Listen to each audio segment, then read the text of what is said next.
it's never true.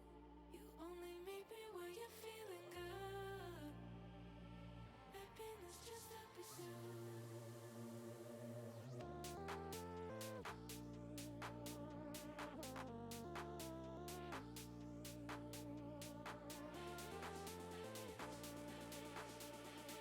Happiness just a pursuit.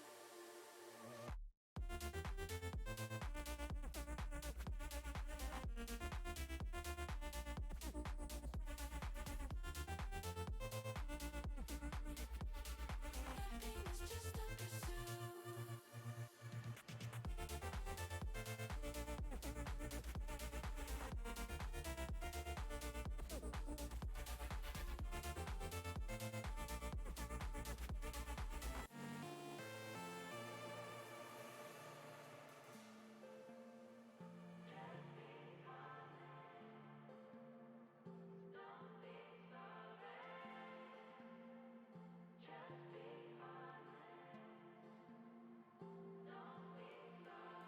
Don't say you see me soon. We both know it's never true. Only meet me where you're feeling good. Happiness just a pursuit. Just be honest. Don't be sorry. Just be honest.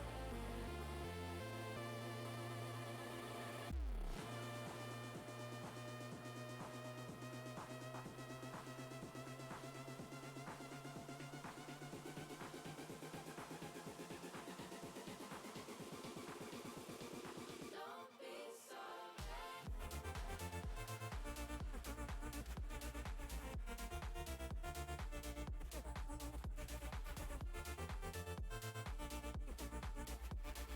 Happiness just a pursuit. Just be honest. Don't be sorry. Just be honest. Don't be sorry.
How we doing there, boys and girls? Good morning. It's a Monday.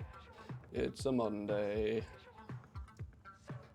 Say goodbye to the weekend. Oh, what's going on here? I guess we can have some of that today, can't we? Although, my light's not on back here. There. Boop. Oh, how we all doing, boys and girls? It's hot again. It's seriously hot again. It's 25 degrees outside already. It's 26 something degrees plus in here. It's too hot. It's too hot. How are we all doing? Hope everybody had a good weekend.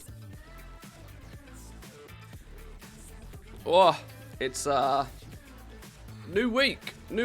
Let's keep our fingers crossed for some Dragonflight alpha access this week. Let's see. Let's hope. 25 degrees, nice temp. 25 degrees is all right as long as you're not moving too much. That's the goal, right? I hope everybody's well. Oh, looking forward to playing a bit of WoW this week. Hopefully we can push forward with Project Pet. It's starting to tick into full swing now.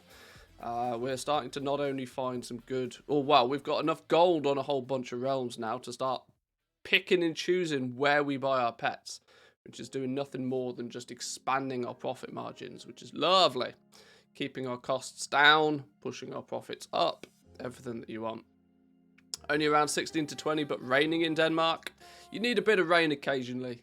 It makes nature do its thing. Also helps keep the temperature down. Got a little bit of catching up, Dragonflight to do.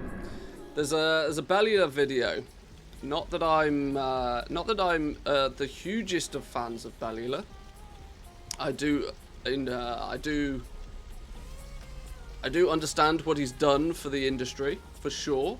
His content, I feel, is a little bit dramatized nowadays, but, you know, that's what he does. There's a little Bellular video on the professions and his viewpoint on the talents that I'm somewhat intrigued by, at the very least. We might give that a little bit of a watch later. And, of course, the Wowhead Weekly Economy Wrap-Up Report thingy-mabob. The thing that I can never remember the name of. We'll get to that in a little bit as well. Samadan is putting in the work to make sure that we're getting ourselves at least a nicely constructed weekly overview of what's going on, which is good.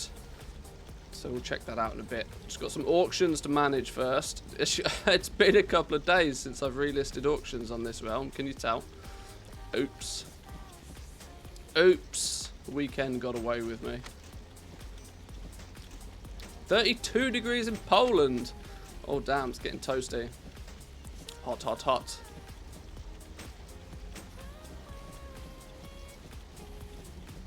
Here's me complaining it's too hot whilst drinking like scalding hot coffee. But, you know, you've got to get that caffeine in somehow, right?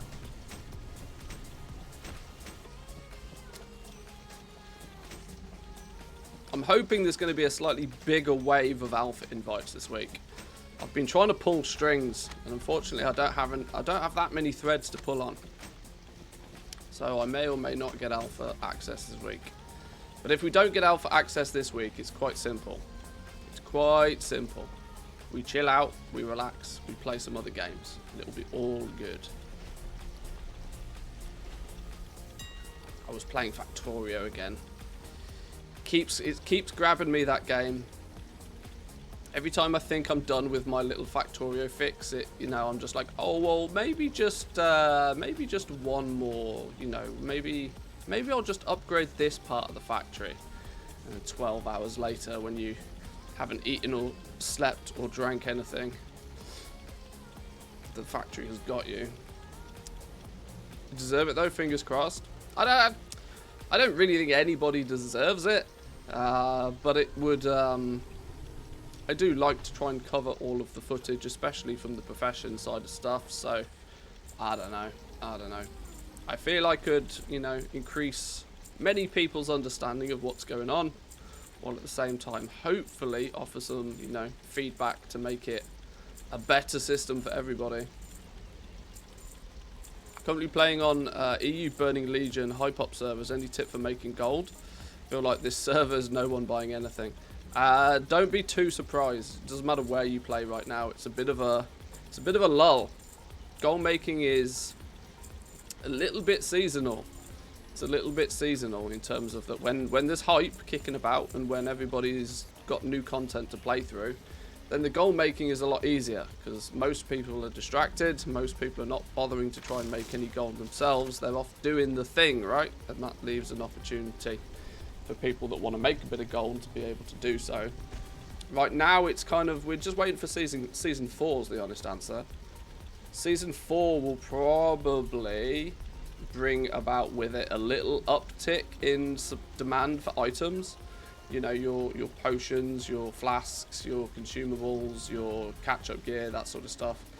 Even legendaries and BOEs and that sort of stuff. We'll see a little bit of an increase in demand once Season 4 kicks off, which starts April 2nd, I think? April 2nd. For now, I mean, the only guaranteed ways of making some gold is to go out and gather materials and sell them to somebody. Even then, you've got to find a buyer for the materials, but if it's current content stuff, you should be fine. August? What did I say? What did I say? Did I say April? Yeah, more coffee needed. Absolutely more coffee needed. Do we know if we'll have a new Lego?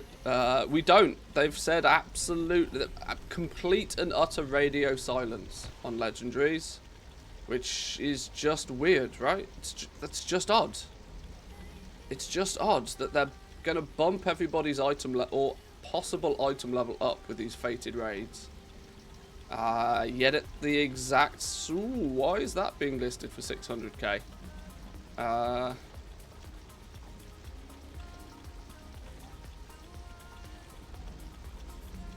Oh!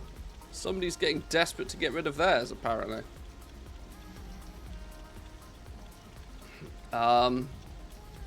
Do we feel... that's annoying. That's really annoying. 500k, half a mil for one of these is... they're rare enough. They're not quite that rare enough. They're not quite rare enough that I want 2 of them. Alright, that might just have to stay there then. Where was I going with that? Yeah, to be honest, at the moment you can sort of try and plan ahead, but any planning ahead is always speculative. So, you know, you need to understand what you're doing. I've never really been a big fan of just straight up telling people, right, go buy a bunch of this, this, this, and this, and then sell it in a few weeks' time. Because some of that will work and some of it won't, and then I look like an idiot. So I'd rather sort of, just sort of, you know, describe the market. At the moment, we're in a bit of a lull. Come Season 4, though, there'll be more people playing, there'll be more people getting new gear, there'll be more people burning through semi-new content. But along with that, making gold will be much, much easier. Especially from a crafted perspective, anyway. I tend to focus pretty heavily on crafted stuff, so... Flipping, you can do all day long, any day of the week, but you just got to know what you're buying and what you're selling, and you got to have confidence in what you're doing. And then, you know, if you want a guaranteed bag, go do some farming.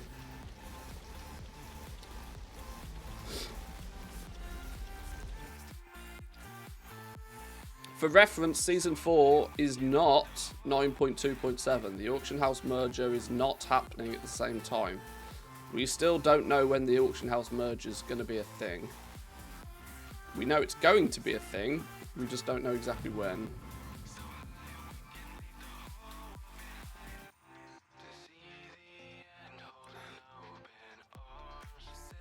Right, let's start checking our pet realms. Let's see if we can see if we sold anything. We can work our way through these relatively quickly. And I said relatively quickly before Kahani's there mashing on his keyboard. Quick restock. I know it's coming. We can get these realms quickly dealt with, we can move on to the economy report. Tried to flip some toys, bought 2 troll-worn dice, which was like 2k 3 weeks ago. And to this day, not a single one is sold. 3 weeks is less than 21 days. Well, 3 weeks is 21 days. I feel attacked. There we go. Well, in 21 days, just look at the sale rate of those toys. Would you expect to sell one in 21 days, listing it once a day? The likelihood is the sell rate on those toys is 0.01, 0.02, which means there's probably only a 1 to 2% sell rate on those toys. 3 weeks is nowhere near enough time to reasonably expect a sale on one of those. People sort of forget just how long some things do take to sell. And the only reason people care about the dice in any way, shape or form is because they make good clickbait YouTube videos occasionally for certain creators. It's a farmable toy. It's a farmable BOE toy and has been forever. So there's usually lots of them about and there's usually lots of people trying to sell them. Competitive market without there being a huge demand, so. Sell rate 0.03. I assumed the sell rate was probably pretty low. That means, relatively speaking, means you could post it. If you posted it 100 times, there'd only really be an opportunity for 3 sales during that duration. If after 3 months of listing it every single day, there's a very slim chance you'll have sold one. But you've also got to remember the sale rate takes into account everybody's listings. So if yours gets undercut, yours is going to get sold second. And you don't want to be in second place on something with a sell rate that's that bad or that low. To be fair, the pet restocks have been faster than the Lego ones. You're right. The Lego ones took time. Oh, a turquoise bulbul worm.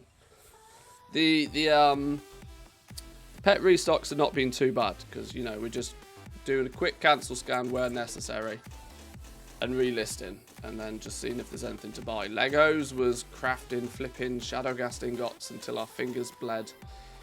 Enchanted lightless silk. Oh my lord, that stuff. That stuff was horrible. I think I'm going to turn the tunes off today, boys and girls. Monster Cat is annoying me. We're gonna go no tunes today. If you want to play music, you can play music, your own music in the background. I don't need tunes blasting in my ears today. I'm not feeling it. I don't feel. I've been thinking for a while about just removing all music from the stream. For 2 reasons. One, I don't think it adds much to the stream, if anything at all. And I also imagine that if it's not a huge thing for me, then I'd probably rather not have it. I don't know what people think about that, but the music in the stream is something that I've been tempting for a long while just to not have music playing in the stream at all. So if you want to play your own music, that tends to mean straw poll it. We could straw poll it. We could straw poll it.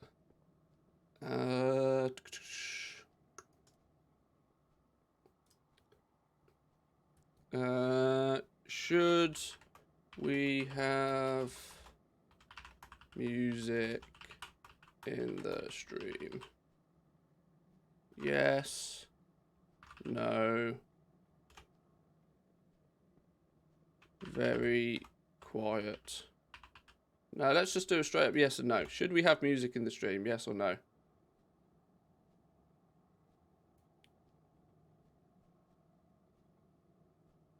Alright, there we go.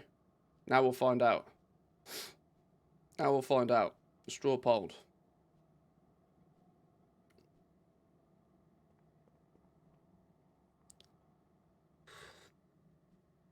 I should probably at this point have the we can do a browser source for this, can't we? We can be clever with this. We can be funky donkey clever with this. Let's go new browser source. Create new poll. Then we're gonna have this. And we're gonna go like that. I presume.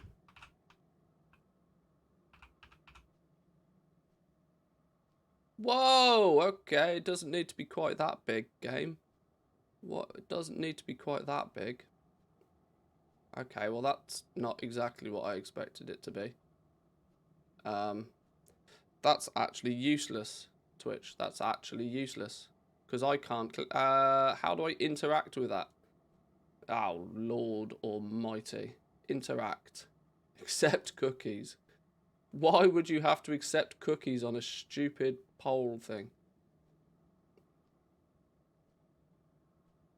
And why is the transparency there? Oh, dear Lord. Okay, we're just getting rid of that. That's terrible. Delete. Delete. Remove. The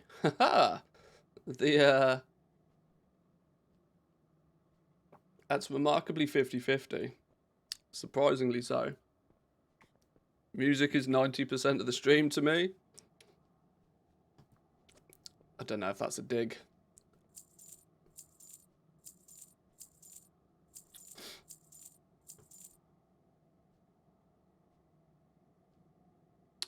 How do I get back out of there? There we go. Nice weekend. Wasn't too bad, my man. Wasn't too bad. Thank you very much. Good idea about not having music. You'll never end up playing something that everybody likes. Well, this is the thing. And to me, it doesn't make a huge difference. Whether I'm playing music or not doesn't make a huge difference to me. Not having music playing in the stream, I feel, then allows people that if they want to play music, they can play their own music and they can play whatever the hell they want in the background. So it's decided we listen to music 50% of the time. Right, every 30 seconds of every minute we'll play music. I'll just have, you know, I'll make a Python script and it'll just start and stop the music every 30 seconds. How about that? Is that a better solution? Does that work? 52% of you said yes. Okay. Well, considering that's as far as the UK parliamentary system goes, that would be a passing vote. But I'm going to say that I get the final decision because I'm claiming that was a just like Brexit, no means no. I'm going to have the final vote and the final say. And the final say is that, well, if you want to play music, you can play your own music over the top. I don't think I'm going to play music in the stream. At least not today. At least not today. If we're doing it, if we're going over some, if we're just relisting auctions and stuff, I get it, sure. But if it's as and when we're going over the Wowhead economy report and doing a React Andy and stuff like that, we don't have music anyway, so it's fine. Where are we now? We are on a realm where we can buy stuff. Anything on the cheap. Anything on the cheap, not particularly. Not particularly. Not anything that I'm interested in. Right, next round. Make it every 15 seconds on, every 15 seconds off. Yeah, you see, we could do something like that. We could do something like that.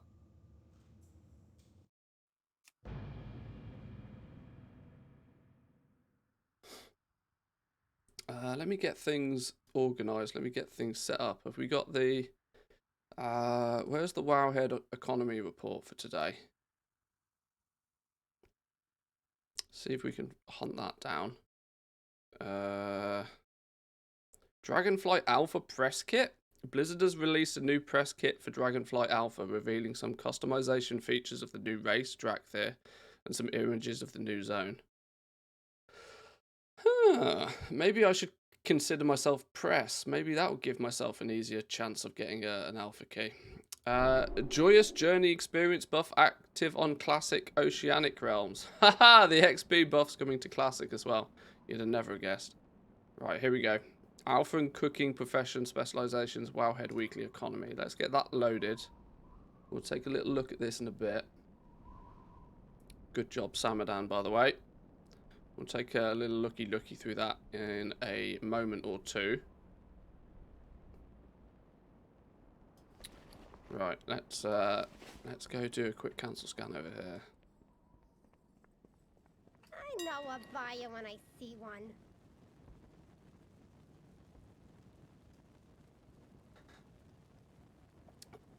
The other option is I just go full on student albatross. and turn my stream into a jukebox where you guys play $2 to play a track. Maybe I should make some money out of the music. Then I don't care what the music is because I'm getting paid. There's another solution. Although I do worry it would just get memed into the floor. I've got so much cancer music saved up. See, this is my concern, right? This is the worry. I don't think, I don't, if, now you see, if, $25 for Nickelback, if, you know, I think if I had a few thousand viewers, I could probably do that one day a week and make enough of a bag out of it that I would live with it. Discord's being spammed. Hang on.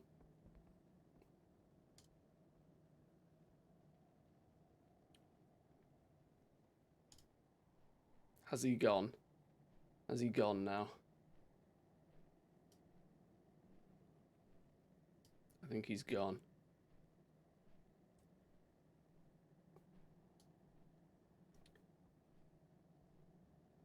The Discord bots are getting clever, by the way. Discord bots are getting clever. They're trying to circumvent. They're not joining servers to then spam. They're sitting in servers for a while. I got a deal for you. Until they are inconspicuous. Is that a word? I don't know. Hang on, did I just do the cancel scan? I did. I'm not paying any attention to what I'm doing. Is that your wallet? Or are you just glad to see me? Both, I hope. Time flies when you are having fun. It does, my man. It does indeed. Welcome in, Derp. Thank you very much. 14 months. 14 months. That definitely makes you a Twitch OG nowadays. I think that's the entire time we've been on Twitch. Thank you, my man. Appreciate it. Appreciate it a lot. Hope you had a good weekend. You pull in 24-hour shifts again. You end up doing silly hours. Mom, did you hear I matter? Eyes of Corruption, no thank you. Spawns, no. Shale Spiders, maybe. Sure, we'll have one of those. That's not too bad of a price. Not today, tomorrow though. Get prepared. Get some sleep in. Get to Snoozeville. Oh, you drive a hard bargain.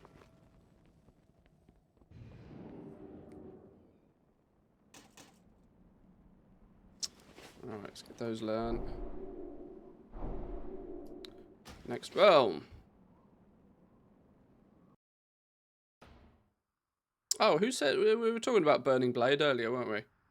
Well, let's just out of curiosity, we were talking about Burning Blade. As it's a high pop server, what's the sitch on the auction house? What's the prices like over here? I've done alright selling pets over here. Nothing special, but pets is obviously only one market. What's going on over here? Oh, you're confusing Blade and Legion. Did they say Burning Legion? Oh. I don't know. Oh, I am. Haha, well done. See, pre-coffee brain. Pre-coffee brain. Ignore that then. Screw that idea.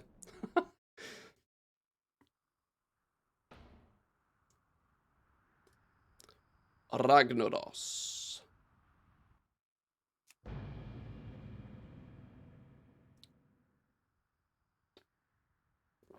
Oh. I think there's about a 20-minute window at the beginning of most streams before caffeine kicks in, where I do wonder sometimes if I should watch the VOD back just to check I haven't said anything really stupid. I have a question for Battle Pet Cage Match add-on thingy. Shoot.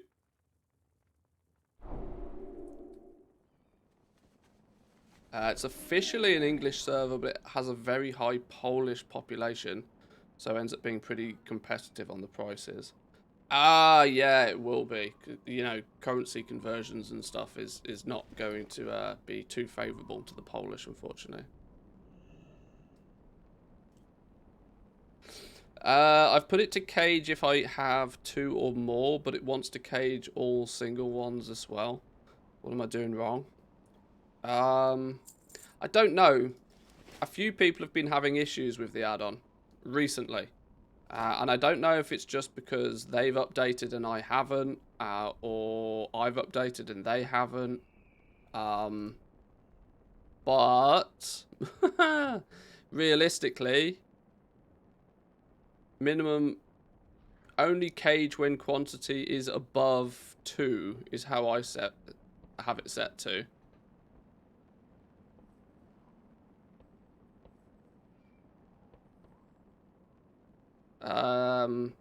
There's a big typo in that tooltip.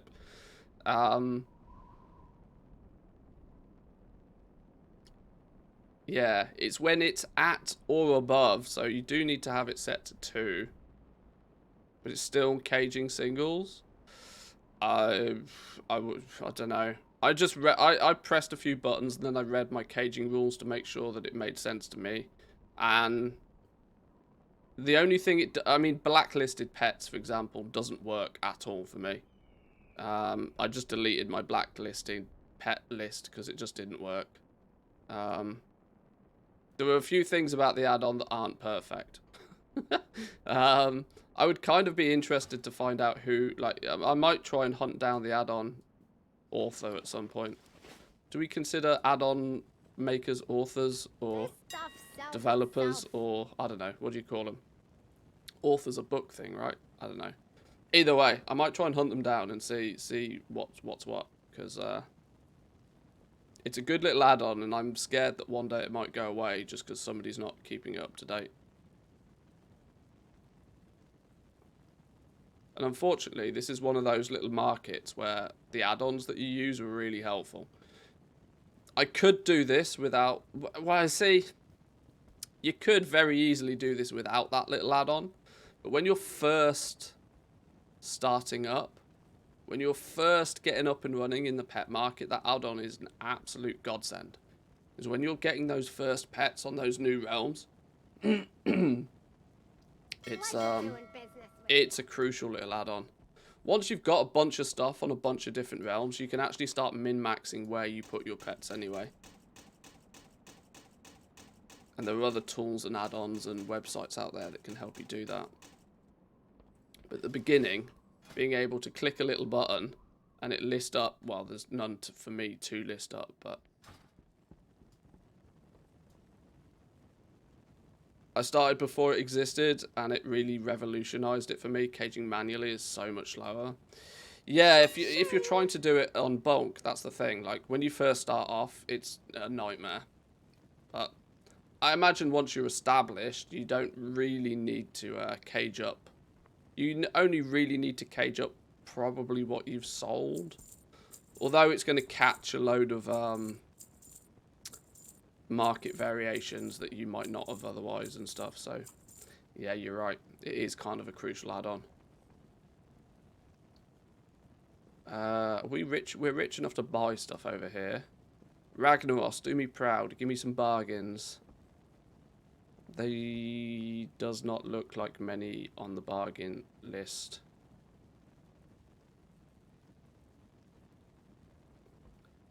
Not so many on the bargain list. I might need to start switching up switching up what we buy.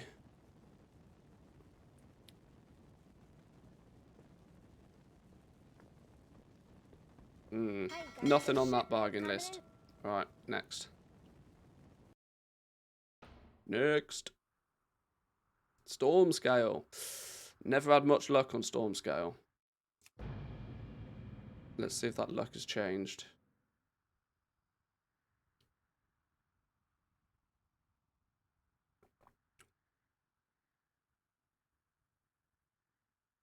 Master operation and linking and operation functions are such a dopamine boost.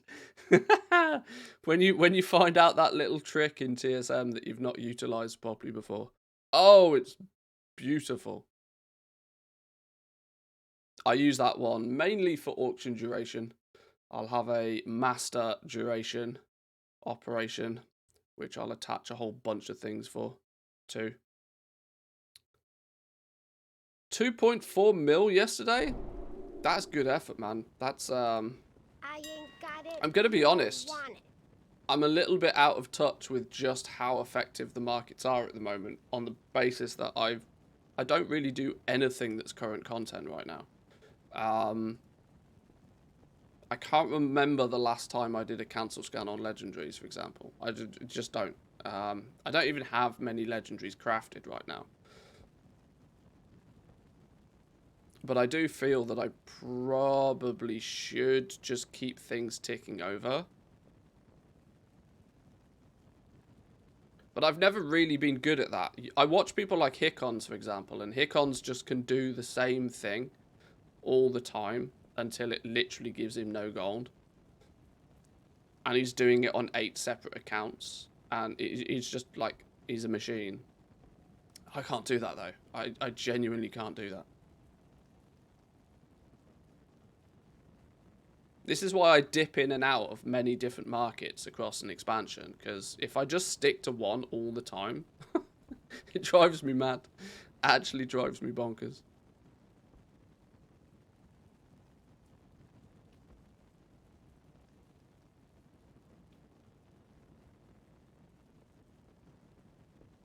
Legos consumable mounts, a few bits and bobs. This is the thing, right? If you, it's very, very easy nowadays, like super easy to have like 200-300 items being listed on the auction house at any time. And this is something that an approach that I think is going to go away in Dragonflight.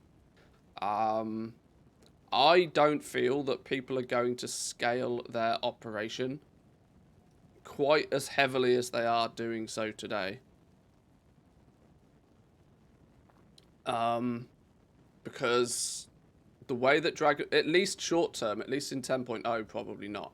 Because in 10. The way the professions are looking is that you are going to have to dive into one avenue of crafting, one subsection of your profession, and you know, craft a few bits and pieces there. Plus, there's going to be an issue automating Trade School Master.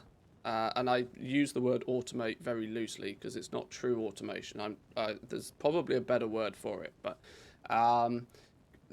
whereas today, it's quite common for people to throw things up on the auction house based on its crafting cost. But its crafting cost is not going to be a fixed figure in Dragonflight.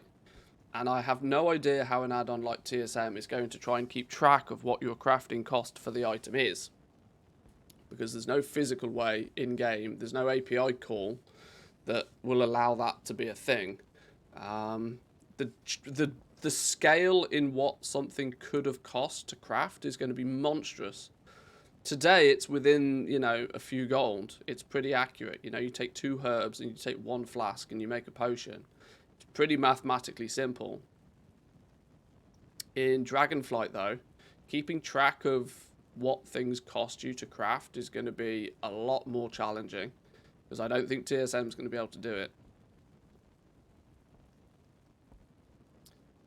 Which will ultimately mean we will probably switch to using DB market prices a lot more. And it will usually mean that we craft things at a much smaller scale. Hey, that's it. We're going to craft a few handful of things that's easier to keep track of, and then we're going to focus on selling those. And it's going to push the focus towards turnover, which I think I like. I've always pushed, like, you want to be selling stuff fast. You do not want to be sitting on things. The longer it takes you to sell something that you've crafted, the more chance there is you're going to lose money on it.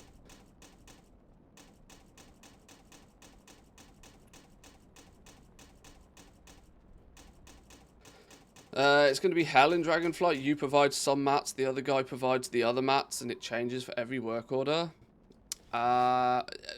Don't go into work orders expecting to make any gold from them. You ain't going to make it. You're not going to make gold by fulfilling work orders. I trust me when I tell you. There is almost no way that you're going to make gold from work orders. Because there'll be somebody out there that will fulfill every work order for free. Because work orders are going to provide skill ups. They're going to provide skill points in your profession. People will press that work order button for free. And how do I know this? Because I'll be one of the people that will happily press the button for free. Quite simply because if I haven't finished skilling up my profession, it is worthwhile me just pressing a button in game, fulfilling somebody's order for them, and giving me more crafting skill, meaning it's going to increase the quality of every single one of my crafts of that profession. It's going to help reduce the crafting cost of every single item in my profession. Skill points in your professions is going to matter. And so, yeah, I will happily press the button for free. No problems there.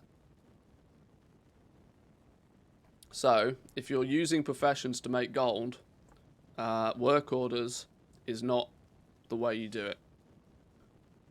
It's not going to be the way it works. I do think that Blizzard are going to have to do something. I tend to feel that I don't know how they would do this, but because however they do it, it's going to cause issues.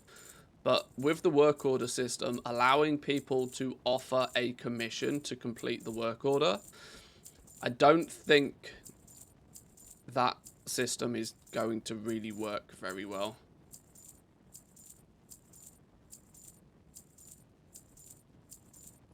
Simply because, you know, people will put 1 gold in the box and somebody will press the button on it. So when it's nullified that heavily, why even bother with it? I tend to think that they might even just straight up remove the offering of commission. A work order is there. Can you fulfill it? If you can click it and you can gain a skill point from it. I don't think work orders are going to be about making gold in any way, shape or form.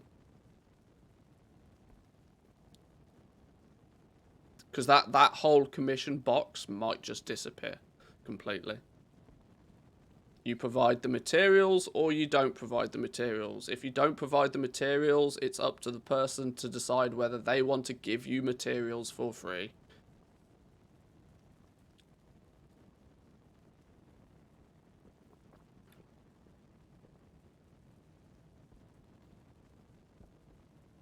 And kids, with not working very well, means it's going to be shit for gold making. I from day one of seeing the work orders, I was like, this is cool. This is going to be a fun little... This is a good addition to professions. It's not going to be one that will make anybody any gold, though. No questions about that. Because you putting the power in the hands of the buyer, not the seller, for a crafted item. And on that basis, the buyer's just going to say, right, well, I want it for free. And somebody will press the button. So... I think that demand for the tier 5 gear later on will prevent those that didn't rank up early. Well, yeah, this is another, like, that's an intrinsic problem of this quality system. With quality, it's likely to mean at some point, we don't know when that point will be, but there will come a point where anything but top tier quality, tier 5 gear, or tier 3 potions and flasks, there'll come a point that anything lesser than top quality will just be trash. Your chance of selling it will be significantly less. The likelihood you'll be able to turn a profit on it is going to be near impossible. It will just float around the auction house at a very, very cheap price. This is unfortunately just a problem that comes about having a quality system like that in a game like World of Warcraft, where everybody wants the bet. Like, it's a min-max. This is a game of min-maxers. Everything that we do in this game is in the mindset of min-maxing, whether it be our DPS, our healing ability, our ability to sustain damage.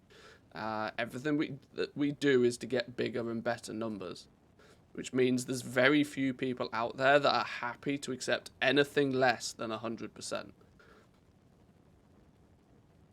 Why would you buy a potion that only heals you for 80% of your health when you can buy a potion that heals you for 100? Your raid leader, or that, you know, that pug group leader, you know, if they see you using suboptimal flasks and your gear is only quality 3, yet a dude turns up and he's got quality 5 gear on, well, hey presto, guess who gets into the raid? Guess who gets into the pug? You know, we all, I mean, item level, we have all these, we have all these numbers to differentiate people. Oh, black tabby cat. That's a nice little sale. We already have item level. We already have Raider IO being built into the game. If you try and get into a pug raid and your crafted gear is like quality 2, 3, yet somebody turns up and they've got quality 4 or quality 5 gear on, guess who's going to get the raid spot? It's not rocket science. It's a game of min-maxes. And that will probably mean that at some point, I mean, it's destined to be a thing. The question just is how long can Blizzard drag it out before that becomes a thing? This is why they may need to have the entire system planned and balanced for the first patch, with the intention of upgrading it in some way, shape or form, patch on patch. As and when new tiers of gear comes out, the crafting professions are going to need to keep up with those. Which is also going to be a problem if they try and slow down the way that we gain our spec points. And then what? Because they have to artificially slow it down, they have to then also add a catch-up system for those that didn't start on day one. It's all a very, very difficult balancing trick. Something that the professions, they've never really had to worry about with professions too much. But they want to make it a pillar of content. They want to make it a viable option for gearing. They've added a whole bunch of different knobs and buttons and complexities to the professions. And unfortunately, some of that is going to need to be balanced. And the irony is that the one thing they probably won't balance is how much gold you can make from it. They'll balance it so as a system, it works coherently throughout the patch and hopefully expansion. If that means that at some points in time there's stupid amounts of gold that can be made from some things and negative gold from others, that's just a, you know, Blizzard are not going to make any changes to that. So this is why this is why it needs a lot of testing, and the more people that can look at it and the more people that can test it and the more people that can give feedback on it, the better, because I worry that Blizzard won't do it themselves.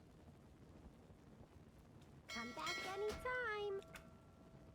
Some work orders will end up only being able to be filled by the guy that has skilled up everything perfectly for that work order. Best quality tools, best specialization, stacking inspiration, best everything. It's very possible that there might only be one guy on that server for the absolutely perfect item. Then what? If you refuse your 1 gold work order, then the buyer will never have his perfect BIS item. There is so many what ifs in that statement though. This is the problem. You are right. You are, you know, in a perfect world, you are absolutely right. If Blizzard balance it so that you have to spec in a very specific direction, you could, in theory, be the only person on your server that's able to make tier 5 quality two-handed maces, for example. That is a scenario that could possibly happen. But the problem is I do not trust Blizzard to balance the game in any way, shape, or form that would allow that to happen. Especially since they've already said that their end goal is for you to eventually be able to craft everything. And if that's an end goal of theirs, that they're going to make that happen at some point during the expansion, but more realistically, they're going to make sure that that will happen by the end of the patch even. They probably only want 1 patch worth of content from the professions when it goes live. So this becomes a problem. Like, they're going to need to make a decision, and I hope they don't sit on the fence about it. Is that your wallet? Or are you just glad to see me? Both, I hope. More months, more golds. Did I miss reacting Andy? Grin. No, React Andy is still on its way. React Andy is a little bit later. We're getting the caffeine flow in, and then the React Andy will kick in. But welcome in, Seducer. Thank you. Thank you very much for the sub. 7 months. Cheers, my man. Appreciate it. You can always do a workaround with more alts. That's what I'm going to try and do. We were looking at this a little bit. The talent trees seem to go deep enough that the whole alt loophole might be closed from day one. There might just be too many different paths you can take to make it worthwhile running different alts, especially if there's actually some time required to be spent on each of the crafters, right? If you need to actively be doing quest chains, if you actively need to be doing content in the game to get your knowledge points, you start multiplying that across different alts and it starts to get pretty intensive pretty quickly. Just look at 9.2. In 9.2, anybody crafting legendaries was running Zereth Mortis on as many alts as they needed to get everybody to Honored at the same time. That was some people out there were running Zereth Mortis 10 times a day. And that, at least people were doing that knowing that that was only going to be 1 week of work. If you're trying to do that throughout an entire patch or equally even an entire expansion to keep every profession maxed out with every specialization maxed out as well, I think you might be fighting a losing battle. I'm quite sure that Blizzard will be keen to close that loophole, knowing just how many people will be willing to do that.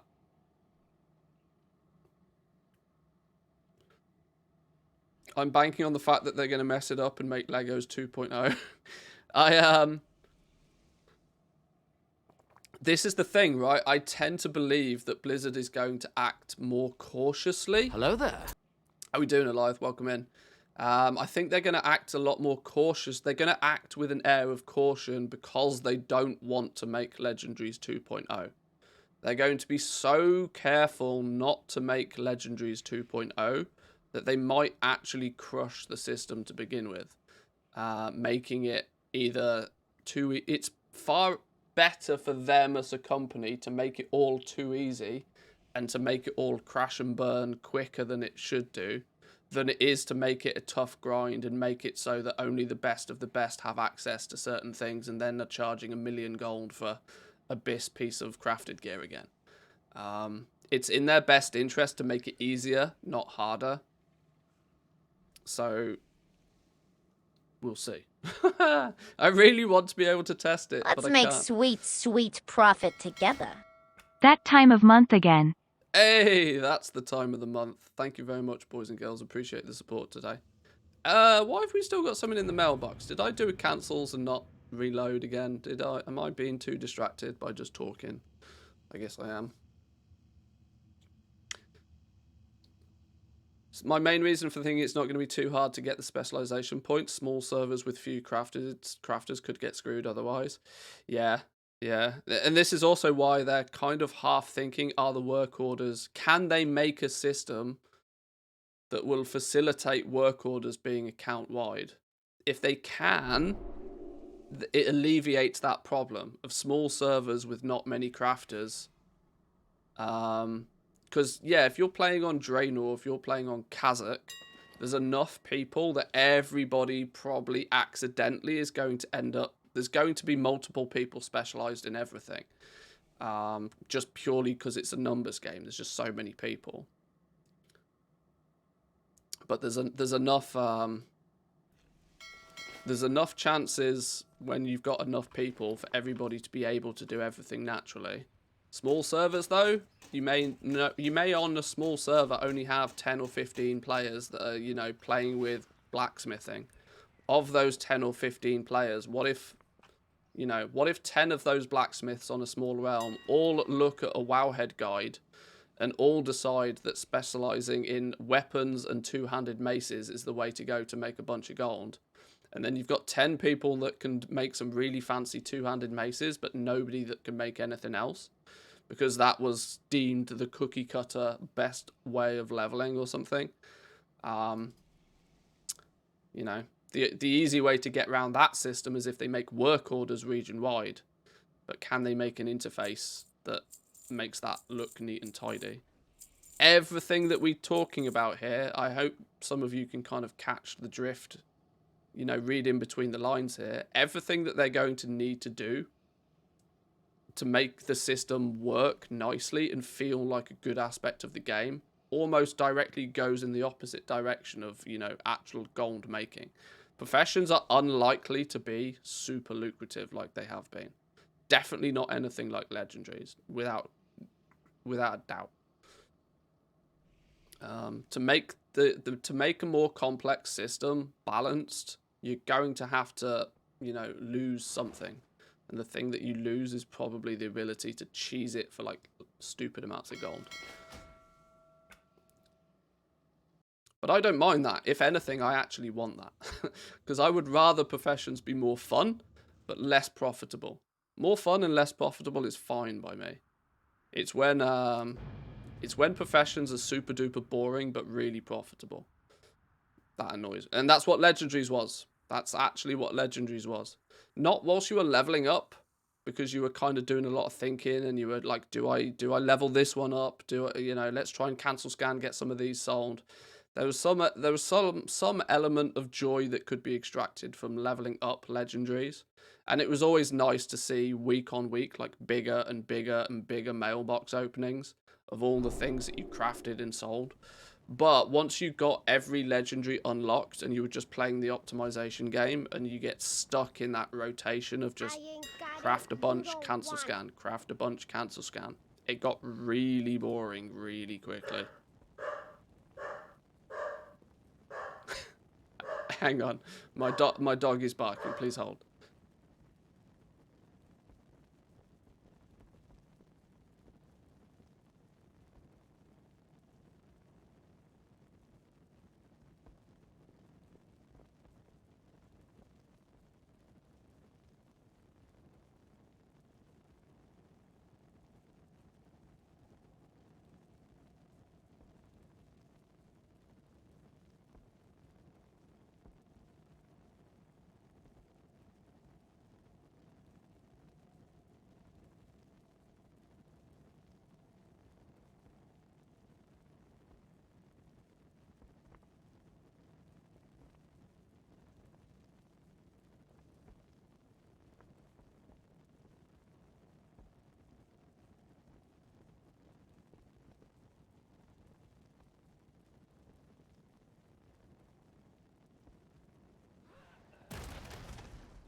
Okay.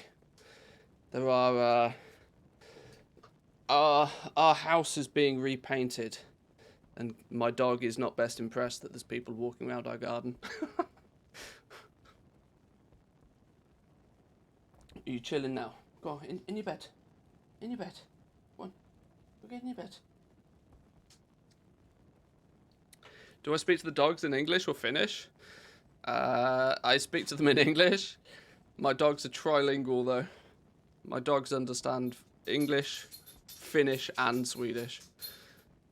Although, I'm not stupid. I do tend to believe that it's more about the tone than it is the words that you actually say. So, where have all my pets gone? Oh, I remember what happened on Draenor. Yeah, let's not go there. Dog cam's not actually up and running at the moment. My wife has stolen dog cam for her Zoom calls. This stuff sells itself. Glad I could help. Thought you were going to say English, Finnish, and dog. Well, I'm quite sure she also speaks dog, yeah. Of all the languages, that's probably one that she's most fluent in.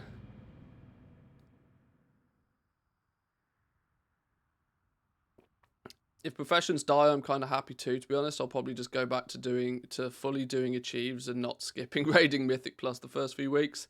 Wasn't looking forward to missing out the first month of every patch. It's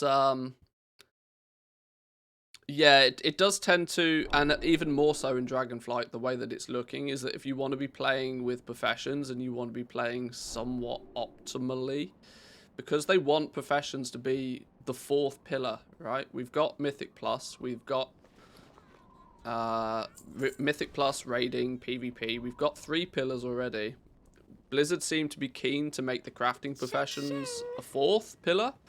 Now, if that's the case, there may be some push and pull there. You know, if you want to be really, really optimal with your professions and level all of that sort of stuff up, it may, for many people, take away or take more time than they expected, and maybe make it. I mean, that could, in a way, that could play into the favour of people that do actually really like crafting professions, though. You know, that most people will look at it and they'll be like, oh, you know what? I'll just let that goblin on my realm do it for me again. This is a bit of a risk, right? Blizzard are taking quite a dramatic risk with these crafting professions. Dumping a lot of development time, probably, along with that, a lot of money, into making them more, you know, feeling like a thing. If the uptake on people playing with them is not high enough, Got the best deals anywhere. we've seen what happens with content that doesn't get engaged with enough, haven't we? We've seen what happens when most people don't bother doing with it because it looks like it's too much hard work or it doesn't offer a big enough reward. It either has some sort of player power attached to it again to make it almost mandatory, or it gets canned very quickly.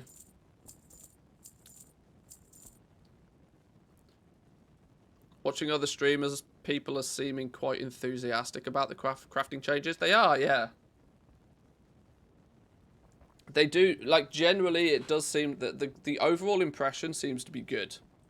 The overall impression seems to be very good so far, which is definitely a plus point. Pleasure doing business Definitely with ya. a big plus point.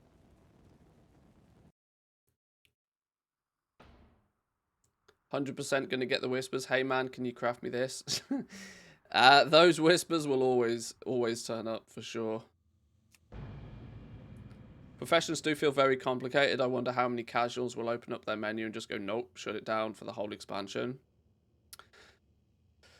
Well, this is it, right? Anybody that's played World of Warcraft for a reasonable amount of time has known the professions to be a certain formula every single expansion, right? You've got 100 skill points.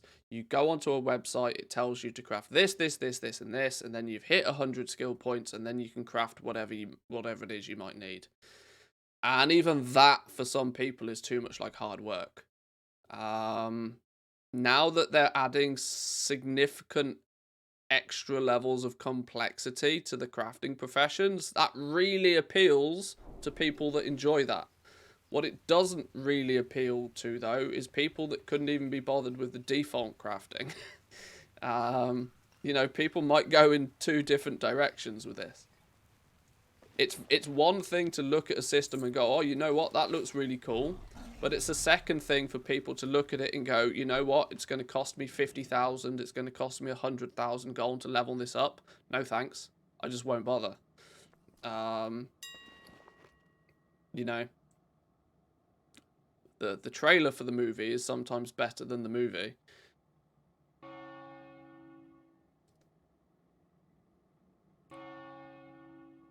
How did people like the professions in Legion? It was more complicated then, wasn't it?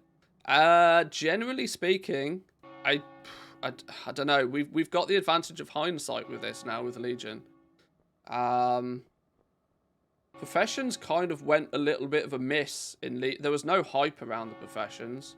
You got to remember, Legion was so heavily hyped based on, you know, the artifact weapons and the class halls and the legendaries. Professions was so far down the list that most people didn't even pay a blind bit of notice to it.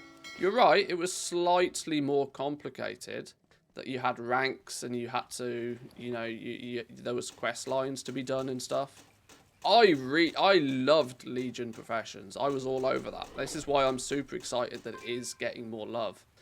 And there is more to it. There's more meat around the bone with professions. I like that. I hate I hate Shadowlands professions because they're literally the bare bone default minimums. They were just horrible. The procs of alchemy were crap. Yeah, some people having to craft like 5,000 potions to get the next rank up was maybe that would be a system where some bad luck protection could have been used, but Dark Moon deck first month gold cap GG, well played. Well, that tends to be that might not be so easy of a thing come Dragonflight as well, the way that it appears at the moment. Dark Moon decks went to shit really fast in Shadowlands because they were overhyped, crashing the market. Yeah, but people quite easily printed 10 million gold in a few days. You know, if you can make 3 million gold a day and you can only do it for 3 days, well, sure, I'll do it for 3 days and then I'll start playing the game. And that's kind of what happened in Shadowlands. In Shadowlands, if you waited for the YouTube video to tell you to start making Dark Moon decks, you'd already missed it. It came and went very quickly, but those that milked it the first couple of days made bank.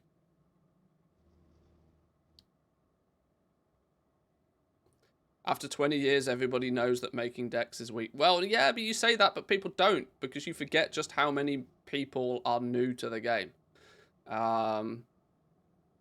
You genuinely forget just how many new people there are to the game. All the time. The churn of players in this game is ridiculous. Especially at the start of an expansion. At the start of an expansion, there's a huge influx of new people to the game. Who will not know about any of this stuff. If you've played World of Warcraft for any more than 2 years, you are an absolute font of knowledge compared to most people in this game. Because most people don't know anything.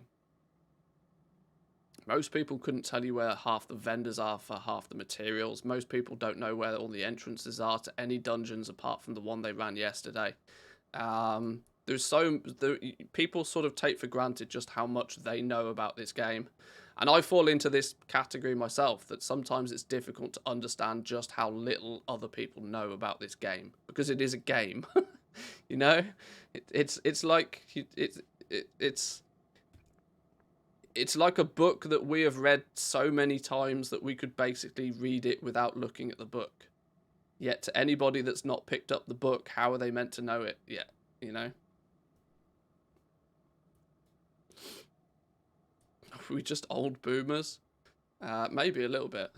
There's a touch of that for sure.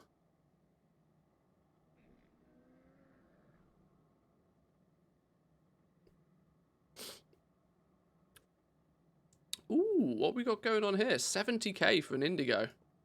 Ooh, that's annoyingly cheap. That's really annoyingly cheap. Oh, what's going on here? 1, 2, 3, 4 of them at that price. Well, I definitely can't afford 4 of them at that price. But that's almost too cheap to turn down. We'll have 1 of those, because I don't really want to buy too many on this round, because I don't have that much gold. But that's really cheap. And that golden eye at 150k is not a bad price either. Okay. This is the downside of not quite having enough gold to actually buy all of the stuff that is really cheap when you need it. Maybe I'll leave those for Woo. Okay. Can't take advantage of everything, unfortunately.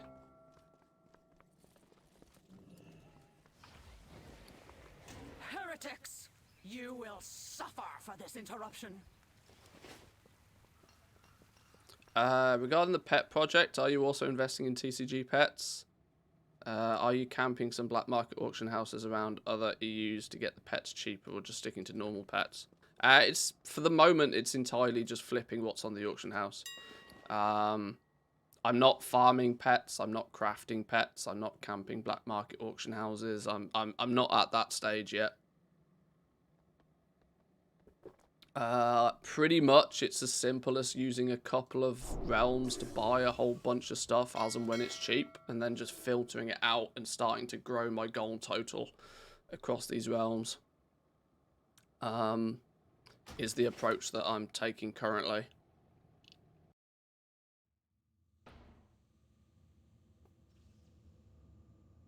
I mean, it's a viable option, but you also forget just how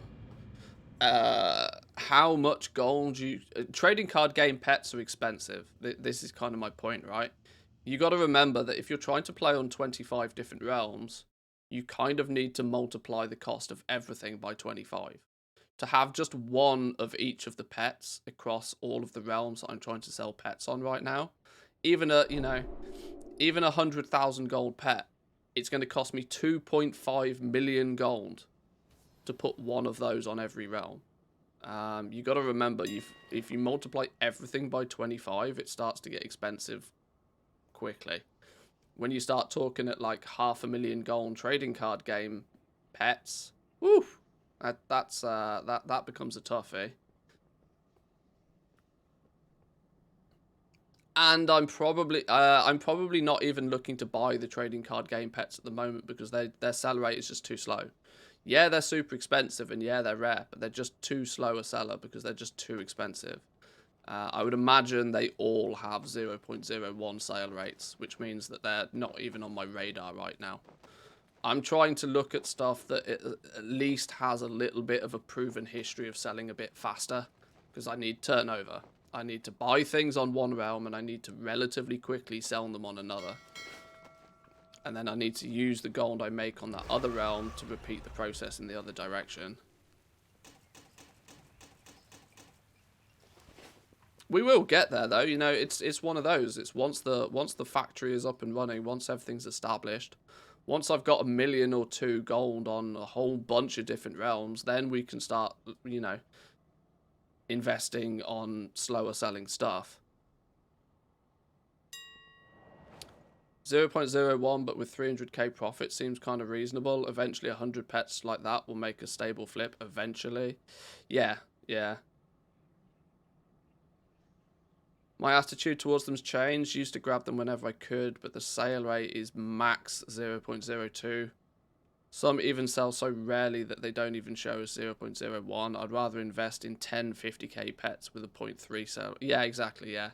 This is kind of the reason why I'm sort of steering clear of 0.01 pets at the moment. Sure, they might sell. They just sell too slowly.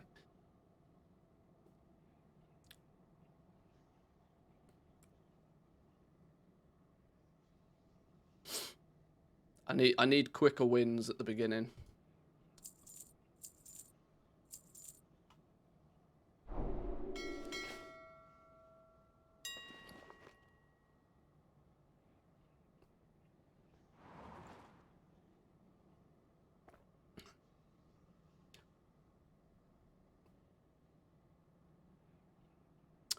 Ooh, they're not a bad price.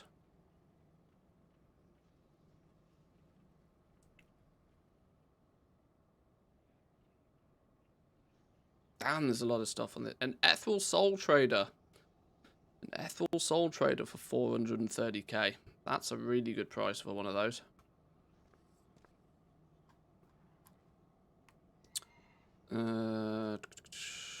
These archetype emotions, I can do something with those for sure. They're less than half the regional sale average right now.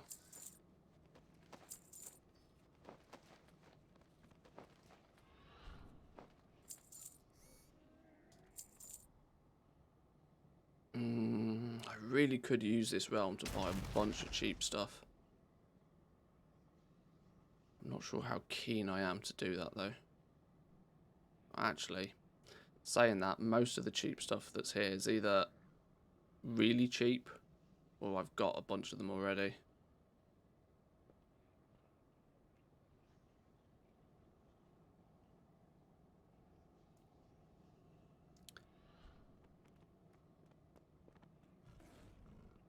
The black market auction house, though, yeah, if you can snag a bargain, then a bargain is always a bargain. You're not going to turn away a bargain. Like I might have to do with this Ethel Soul Trader. Oh my lord, there's 2 of them there.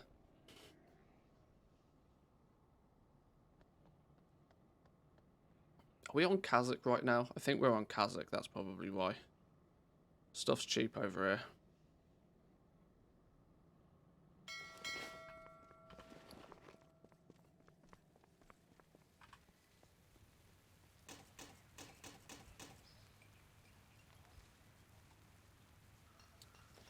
Tend not to think waiting 6 months for 300k profit is a great return on investment.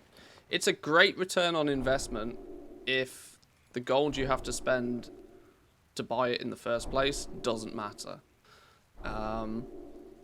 If you're not going to miss that gold in the first place, then, you know, stacking up a bunch of those low, you know, high profit, low sale rate items. It's the transmog theme again, or, you know, if you can get something on the cheap and the gold that you have to spend buying it. Oh no, that was Silvermoon actually. Woo! Some bargains on Silvermoon today.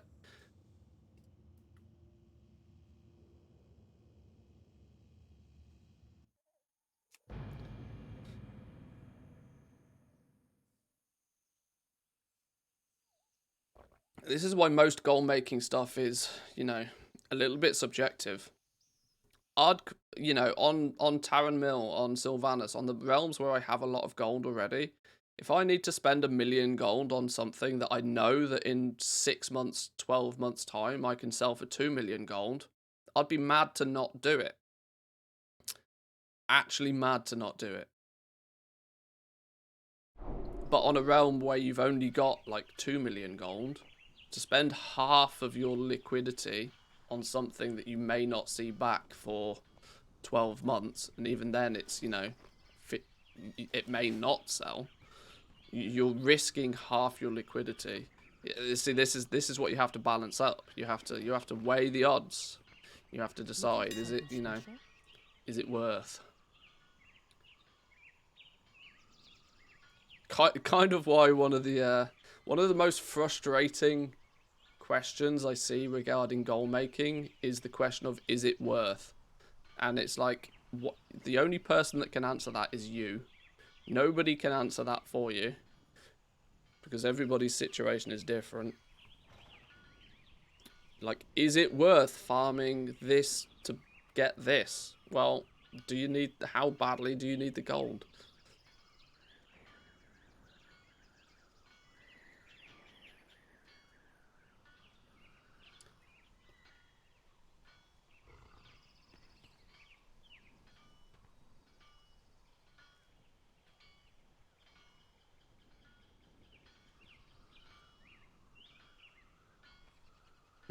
I seem to have stripped Taran Mill pretty clean of any pet that's worth anything.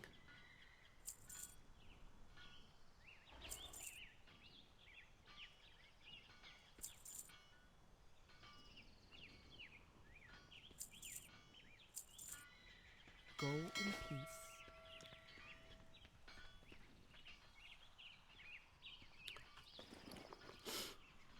Cost opportunity wise, waiting for sales is not so much of a good thing. Yeah.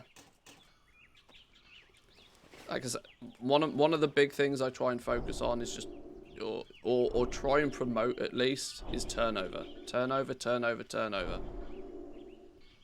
The faster you can sell something, even if you have to take a tiny amount of profit, the faster you can sell something, the quicker you can spend that gold again. And the quicker you can spend that gold again, the quicker you can buy 2 things. And the quicker you can buy 2 things, and then the quicker you can sell those 2 things, maybe you can then get the gold back again quickly to buy 4 things. And so on and so on and so on. If you can... And this becomes the meta once you make a sizable amount of gold. I'd say once you've got a gold cap, once you've made your first gold cap, your actual goal is actually to spend gold fast. The faster you can spend the gold, the quicker you can sell stuff. The faster you get to spend that gold again.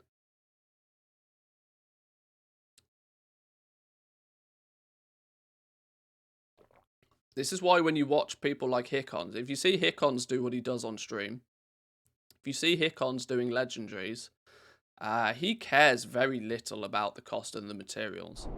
So little, in fact, that he just usually goes to the auction house and just buys cleans the auction house out. Knowing that just by spending that gold gives him the opportunity to craft something, to sell something, which even if he makes a tiny, tiny profit on what he then sells, he gets his gold back again and gets the opportunity to do the process all over again. And that's how you snowball your gold. This is why people say that when you make your first million is really hard to make, but your second million is like dead easy. Because the first million you're grinding for it. The first million gold you make, you don't have the opportunity to use that gold to make more gold so much.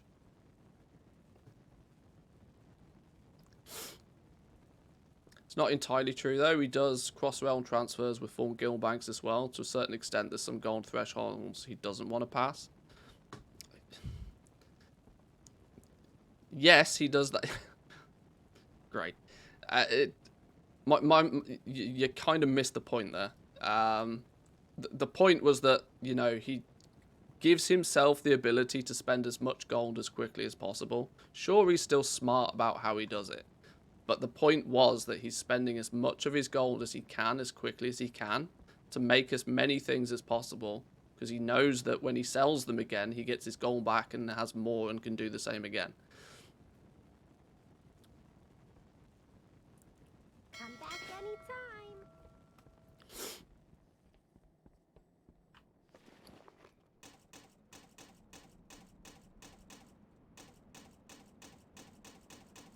First million is the hardest, so start with the second. Yeah.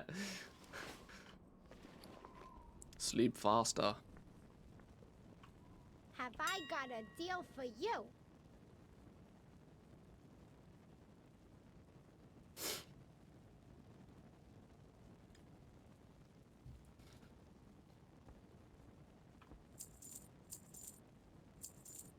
Right, I think it's about time to check out the Wowhead economy report, you know. I'm going to go grab myself a drink, because my coffee's cold at this point. I'm going to go grab myself a drink, and then we can take a little bit of a look at the Wowhead economy report for the week. I believe it's all about cooking and specializations today. Some of you may have already read through it. It does go live on Wowhead. For me, at least, it goes live Sunday evenings. Let's, here we go. Let's give you guys a link to the post. Boom. There's a link to the post for the Dragonflight Alpha Cooking in Profession Specialization. We'll have a little look at this. Let's make that a touch bigger.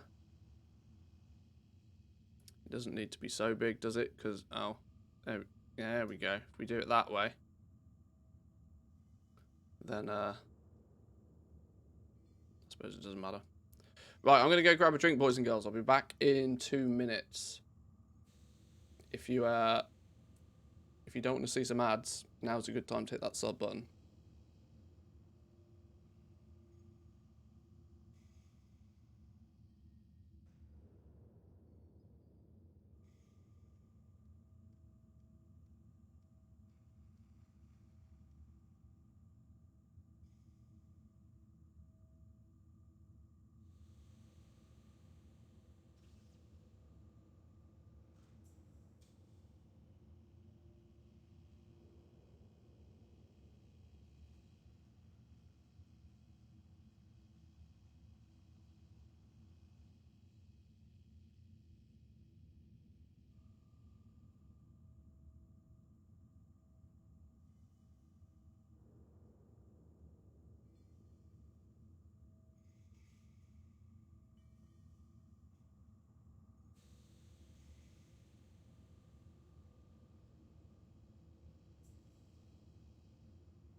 Did he forget to press the add button again? I don't think so. I think I pressed the add button. Right, where are we at? Where are we at? Okie dokies. So then, Dragonflight Alpha Cooking and Profession Specializations. This is episode 237.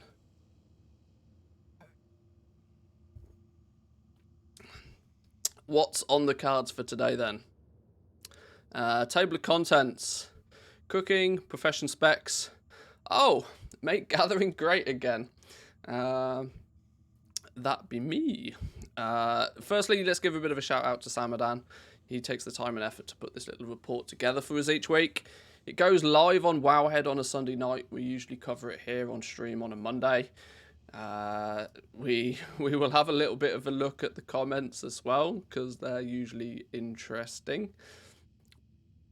But we'll start off with some cooking then. So cooking has hit the alpha. Fire Lord Nomi is up and running on the alpha for doing some cooking. So let's take a little bit of a look then. There's a lot of depth with cooking, with 9 different meats, 6 different fish, and salt from mining, plus a bunch of intermediate crafts within cooking itself. Ooh, okay. I like the fact that they've even turned their focus to cooking. Maybe meat. It might be meat, but it might not. It might be meat, but it might not. Okay. The recipes themselves have a decent amount of variety, whilst there currently isn't any levels of item quality yet. There is a couple of finishing reagents that can be added, a knife to add some resourcefulness, and a salad on the side to increase multi-craft, both of which are going to be essential in finding a way to make some gold. Yeah, I was thinking that cooking is going to be one of those professions that's definitely going to benefit from things like multi-craft. Multi-craft is one of the 4 new stats that are specific to your professions. Inspiration is going to give you more luck, basically. The more luck you have, the greater the chance of creating a better quality item. You have resourcefulness, which is going to reduce the amount of materials needed when crafting something. Multi-craft, which hence its name, gives you the chance to proc an additional item when crafting. And there's also a crafting speed buff, which is going to be more beneficial probably later in the expansion when we're doing things like vendor flips. Much like alchemy, cooking is going to be a game of maximum efficiency when the region-wide commodity market in order to make any gold. Yeah, that's also a good point, actually. Alchemy, cooking, probably enchanting, a good part of jewel crafting, the gem side of jewel crafting at least. What else can we say? Portion of inscription. A lot of the crafting professions, because the things that you're making are considered commodities, you're going to need to really min-max to really be able to squeeze out any profit, because you're not competing with other crafters just on your realm anymore. You're going to be crafting against literally the entire region's player base. And when cooking, you know, when every single character has cooking because it's considered a secondary skill, you may find that you're competing with a monstrous amount of people. So any little drop of optimization you can squeeze out of this, the better. But what are we making then? We've got some ingredients over here. I guess ingredients are the intermediates that then go into making the things, right? We need a duck meat. What are we making here? A breakfast of draconic champions. 4 of them, apparently. Duck meat, hornswog hunk, buffalon flank, basilisk eggs, mighty mammoth ribs, and a burly bear meat. 1, 2, 3, 4, 5, 6. 6 individual pieces of meat are going into one single breakfast. It's like your full English, right? If full English was totally made up of meat. I like it. Show what else we got down here then. 1,000 bite piranhas, assorted exotic spices. Good chance that's a vendor mat, right? You can see we've got resourcefulness showing up here. I wonder how resourcefulness is going to work, though, when you're only using one of an item to begin with. It's a little bit difficult to reduce one to less without it being 0, right?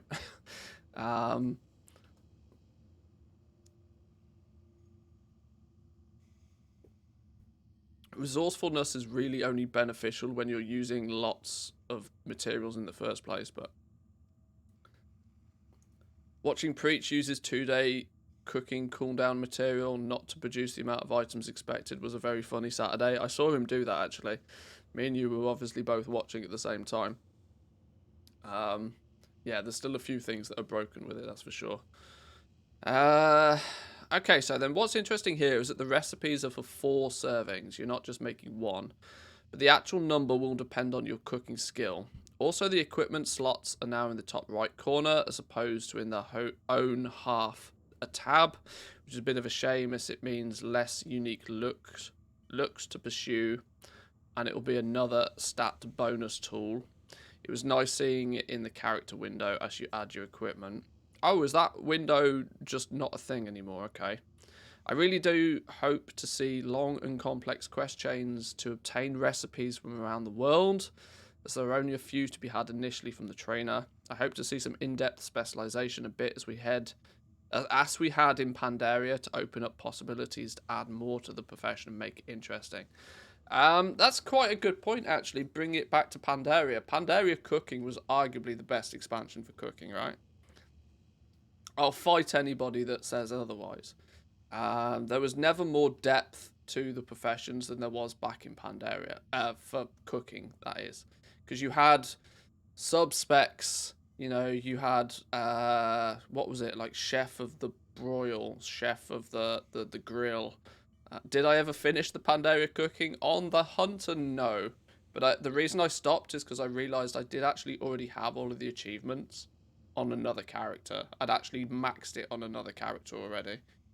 That's it, Way of the Wok. There was a bunch of different directions you could go in, and little quests and things you had to do for each one. I think back in Pandaria they did a good job of cooking. I wouldn't mind it at all if they, you know, took inspiration from that. Generally though, cooking doesn't seem to have changed much. It seems to be much of a muchness. Unfortunately, this doesn't go into any real details about what we're making, about the things we make. It's more about how it's going to do its thing. Presumably, a lot of this is still very placeholder, because it doesn't seem to have changed all that much. But then again, it's a secondary profession. It's cooking. This is the problem I find. And this is one of the we'll talk about this in a little bit, but one of the reasons why I think that the gathering professions should just be merged into one nowadays is I don't think they're going to have the ability to make the gathering professions even remotely as interesting as the other crafting ones. But this looks about what I'd expect, I'd imagine. You can throw in a impossibly sharp cutting knife. Gives 15 resourcefulness. Yeah, cooking, you're going to want to stack multi-craft and you're going to want to stack resourcefulness. If you can both use less materials and make more items, then you win in both directions, right? That's going to be a goal. It does mean that all of these profession items, you may be switching these out depending on what profession you're using, what you're crafting. If you're doing some cooking, you're probably going to want to stack resourcefulness. You're probably going to want to stack multi-craft. But then when you're crafting, if you're crafting gear with your blacksmith or something, for example, you might then want to, you know, you want to stack inspiration to try and get the best quality crafts. A better quality craft is probably worth more to you than just saving you 3 pieces of ore. It's gonna be. I'm really interested to see how it plays out with the profession gear. They could really do some good stuff with that, I reckon. Just give it so every character can collect items. Yeah, I think I'm in the same boat. Let's talk about specs then real quickly. So the big aspect we've eagerly been waiting on is the the profession specializations. Here we can see a taste of what is to come with both blacksmithing and alchemy. We talked about this a little bit with the help of a video from Towley. We were able to dive into this a little bit. I managed to take an 8-minute video and turn it into a 35-minute video. Genius me. But for blacksmithing, we can see that we've got 4 different sub-specs, and within each one of those, there's a mini talent tree. You unlock Anvil Mastery, I believe, by default. But at 25 skill points, you can unlock 1, 50 the second one, and I believe it's 100 to unlock the last one with blacksmithing. So you will eventually be able to spec into all of them, but at least whilst you're leveling up your blacksmithing, you're going to have to choose. Now, at the beginning of the expansion, this is fine. As the expansion moves on, there'll probably be some catch-up system. You choose your first. You could have weaponsmithing first. Oh, okay. You start with 1, you end up with 2, you then move to 3, and eventually you'll have all 4. It's kind of the thing to take away from it. You spec into a you spec into a specialization, and from there you get the talent trees to be able to move around and unlock more things. This will likely mean there's a very, very good chance that in the first few weeks of the expansion, you might want to go in a very specific direction. And your choice will be are you going to look to make gear specifically for yourself? Or are you going to look to make gear specifically for other people? If you're looking to make gear for other people, that may, push you in one direction more so than another. For example, a good example of this, not that we've seen leatherworking as a profession yet, but with the new class wearing mail, all those dragons running about, because who's not going to be making one of those, let's be honest. There's going to be so many Drakthir running about, it's going to be silly. They're all going to be wearing mail. There's a very good chance that leatherworkers are going to choose to spec into anything that creates mail gear, just purely because there's going to be a huge demand for it from all of the new Drakthir alts that everybody's going to be running. If you're looking to make gear for yourself, though, you may decide that, right, well, based on what I already know roughly what my BIS list is going to be, because people work that stuff out within minutes, or they just look up a guide. If a guide is telling me that actually the crafted chest plate is a good piece to have because the chest plate for you normally isn't going to drop until the last boss of the raid, then, you might spec into armor smithing and you might spec into chests, and you may put all of your points in one very specific direction to get as deep into one of the trees as possible early days. I like the way that this is being panning out. I really, really hope they balance this effectively so that it is actually, and without to use too many memes, I do hope it's a meaningful choice in which direction you go. And I hope that the speed in which you gain knowledge is not so fast that that choice doesn't really matter. Because if you gain knowledge in the profession too quickly, then you don't really have to think about it, because you're going to have more knowledge points. You can spec into something really quickly and easily, and if it ends up being the wrong thing, you can spec into something else pretty quickly after as well. And then the choice isn't really a choice, it's just spend the points. So I hope they balance the speed in which we get these. There's not too much I can do with these screenshots because we can't obviously mouse over and get tooltips, but you start off with the basics, and each one of these nodes requires you to spend a certain amount of knowledge on it, and once you've spent a certain amount, you'll unlock the next node in the path, and that will offer you either the ability, in many cases it appears that you'll unlock a few bits of points in things like resourcefulness, crafting speed, multi-craft, or you'll unlock certain things like optional reagents. You can see here, when you unlock weaponsmithing, you get the ability to you learn how to use optional reagents when crafting weapons. So you're gonna have to weigh it up a little bit. You're gonna have to weigh it up a little bit at the beginning. We're gonna have to try and work out how much knowledge we get, how much of it we get in any given time, and then decide what the best use for it is going to be. But it could be fun. Could be fun. You can see here with armor smithing, for example, just how deep the tree goes. You'd have to spec into armor smithing, then you'd have to use a bunch of your tower knowledge on the first node. Once you've spent enough, you then get to go in one of 3 directions again. You got, like, you know, they split up the armor slots. So these outer layers of the tree are like individual pieces of gear. So you could have helms, shoulders, boots, what looks like belts, braces, or gloves. You're going to have to choose to go in one direction. If you funnel your points in this direction, then you can only really choose to spec into one of these 3 then after. If you want to change your mind, if you've specced halfway down this way and you've fully unlocked braces, but then you realise that boots are really popular, you're going to have to then go all the way back to the beginning and spend points down this way. We don't know if there's going to be any way to like reset your talent points, but we'll see. It's looking good to begin with, though. Here we go. Here's a good you can see from the trees there's a huge amount of choice. When you spend some of your knowledge on something, you get this second. Every 5 ranks appears to give you something, and in most cases you can spend 30 points on a single node to fully unlock it.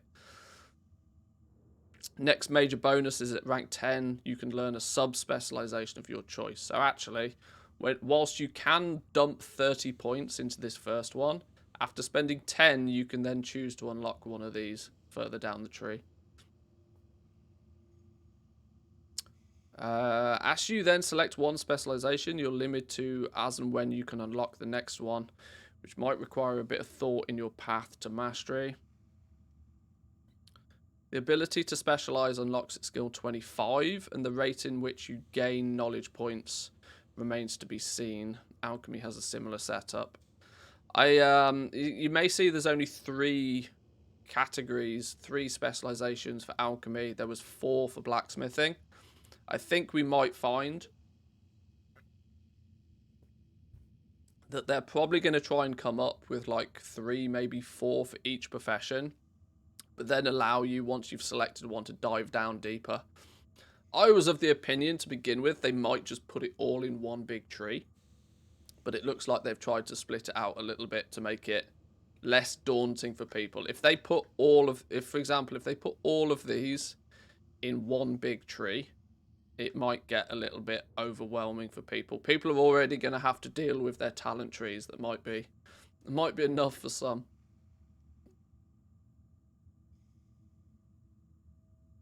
We've got some alchemy stuff. Looks really promising. Depth which we're only able to begin to appreciate right now. Kraken Latte's put together a video going through her thoughts on the specialization. I've not watched this yet. A few people did suggest to watch this. We watched Towley's first impressions of it. It might be worth taking a little bit look at Kraken Latte's one as well.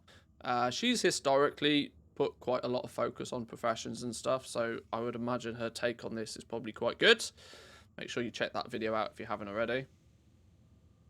Already at the early stage with only a few professions, we can see a lot of depth and possibility adding to the way players can engage fully in a system as an alternative way to play the game. Yeah, Blizzard want professions to be a pillar of the game. They want it to be maybe not necessarily equal, but as a good alternative to your Mythic Plus, your raiding, and your PvP. Actually having enough to do with the professions alone to justify, you know, playing the game in the first place.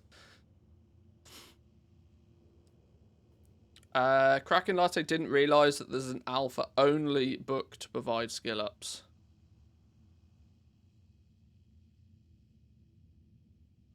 Okay, I've not seen the video, so I can't comment. But it's yeah, there's lots of things. This is one thing that you got to be careful of when testing. On the alpha and on the beta and on the PTR, there's often many things that allow you to zoom through something to test it, right? Then obviously don't make it live. So she was a little confused, but she saw it for the first time. well, either way, being able to just see it in action for many people is going to be very helpful. So, I'm only going to briefly talk about this because, of course, I did make a whole video on it. But I put forward some suggestions for the gathering professions in Dragonflight in terms of the fact that gathering is the TLDR is that I tend to feel that gathering now should either be clustered into one profession. Having herbalism, mining, and skinning all as entirely separate professions nowadays feels a little bit out of date. A little bit if they're looking to make the crafting professions stand out so heavily, the gathering professions are really going to get left in the dirt, I'd imagine. Now, we haven't seen the gathering professions in action on the alpha yet, but I do worry that there's not going to be anywhere near as much cool stuff they can do with them. Maybe it's about time to take the gathering professions and either just bundle them all. There's a few different options, obviously. You could bundle all of the gathering professions into one gathering. So you could take gathering and then you could pair it up with a secondary profession. And then you could still fly around. You could do your herbing and mining and you could pick up stuff on your travels. Or alternatively, the suggestion that I think actually would be best overall is just make gathering a secondary profession. Allow everybody to level it up. Allow everybody to run past herbs and pick them up. There's definitely two sides to this opinion, right? There are definitely some people that seem to think that if you make it secondary, it will just tank the price of everything. I tend not to think that that's the case. Mainly because let's look at some historical data on this. The cooking profession has always been a secondary profession. Just because everybody has the ability to level up their cooking doesn't directly mean that everybody does. Without question, food buffs, feasts are some incredibly profitable professions at certain times in the game. It doesn't seem to make any difference that everybody has access to it. That level of accessibility doesn't naturally mean that the markets will get flooded. Because just because somebody can do something doesn't mean that everybody does. But I do think to those that do care about their professions, having gathering being secondary and allowing them to have two primary crafting professions gives more flexibility and gives more gameplay options to those players. That's not really comparable though, as you don't wander past a campfire and cook a steak as you quest. Well, it's not 100% comparable. You are right there. That is true, but it's I mean, fishing. If we're gonna get maybe to a slightly closer comparable, fishing is arguably a gathering profession. Anybody can do it, but it's not all of the fish market is always completely tanked. Fish does tend to be on the cheaper side in most cases, but I don't know. I tend not to think that just because everybody can do something means that everybody will. But I don't know. I put forward some thoughts. Let me know probably in the comments of that video what you guys think. I did actually, interestingly, I put a poll up on the YouTube channel. I wonder what the results of that are. Okay. Overwhelming majority of people seem to think that the gathering profession should be a secondary. We go. Can I easily show this on screen without showing my dashboard? Yeah. Whoa, I didn't mean to do that. Sorry. So I put out a little community post the other day on the YouTube channel. Should gathering professions become a secondary profession? 240 people have voted on it. With an overwhelming majority of people seeming to think that it would be good if they became secondary professions. I don't know if this was slightly biased by the fact that I had recently put out a video talking about it or not. I don't know. But that seems to be pretty definitive to me. that most people would seem to like the gathering to be secondary professions. Everybody would like £1 million, though, so I understand that there is some nuance to it still. Just because everybody wants something doesn't mean it's actually a good thing. I get that. I definitely get that. But yeah, watch this if you're interested, basically. I think it's a reasonable premise. Perhaps now is the time. I'd also like to see the ability to quote-unquote forget secondary professions. It'd be so much neater for my all the things collecting. Oh, Samadan. Oh, no. Samadan's getting caught by all the things. Oh, we're going to lose another one. We're going to lose another one to all the things. Oh, that add-on. My God. Yeah, maybe, sure, possibly. Or just level them up anyway. If you want to do some further reading, though, that was the economy report for this week. You can do some further reading over on the WoW economy subreddit. Or they do have their Discord server, to which tends to be a lot more active. The subreddit is relatively quiet nowadays most of the time. Should we check some comments? There's 21 comments to this.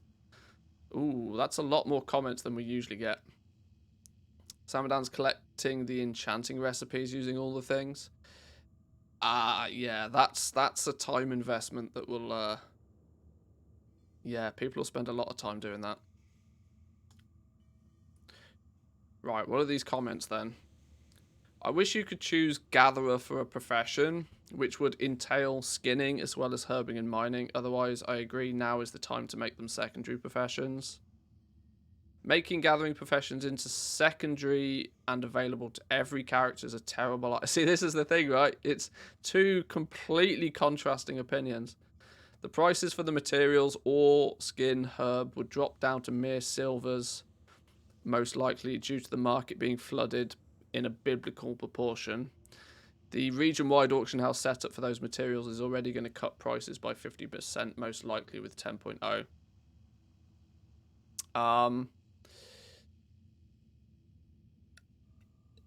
Materials might be cheaper. Materials might be cheaper. But cheaper materials doesn't always mean a bad thing, right? It makes it more difficult to make gold strictly from the gathering itself, but it may potentially leave more possible profit to be made than taking those materials and doing something with them. Because the craft, as we've seen previously, there are some scenarios, quite frequently actually, to where the cost of the materials doesn't directly relate to the ending crafting cost, but I don't think flooded in a biblical proportion is quite accurate. There would be more, probably. I think we're going to have far... Materials will be cheaper anyway, as all the bots will post on the... Well, yeah, I was going to say, I think we're going to have significantly more of a problem with the fact that bots are going to get in the way more than anything else. Making gathering a full profession might not be a bad idea. Because at least if you make gathering one profession, that's a sort of 50-50 that you still have to spec into gathering. If you made gathering just one single profession, at least on a single character, you could then pair it up with a crafting profession as well. I think the fact that nowadays people, A, have to choose between what they gather and what they don't gather. And if they choose to gather two things, they then can't do any, substantial crafting with those materials. Just feels a bit out of date with how the way the game is playing nowadays. Back in past expansions where you could run around and you could gather a bunch of materials quite comfortably, sell them, and that could be a comfortable living for some people. The way that the game seems to be going, that's not really a thing. The only negative of having all of the gathering professions on a single character is that you get a lot more materials and that will result in lower prices. Yeah. Plenty of people love to just gather though. They find it relaxing and don't touch the crafting at all. They'd be quite disadvantaged by a change like that. I think they're going to be quite disadvantaged anyway with the region auction house.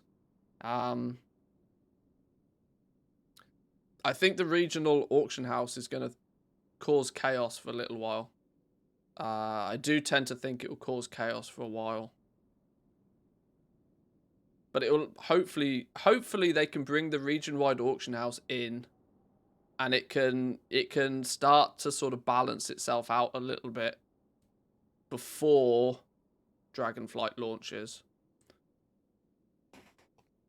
I'm kind of quite concerned that the 9.2.7 patch is going to end up being quite close to 10.0, and it's just going to be an absolute madness on the auction house for a while. But we'll see.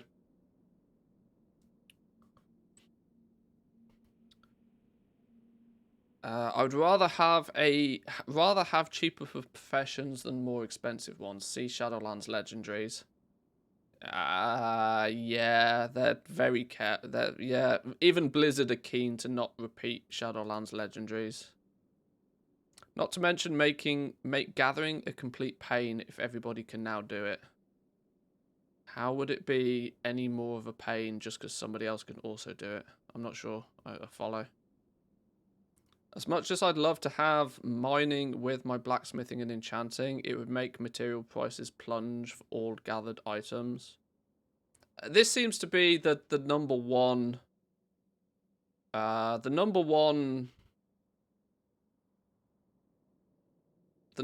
complaint about maybe making them all secondary professions seems to be that people think that it would crash the prices of the materials.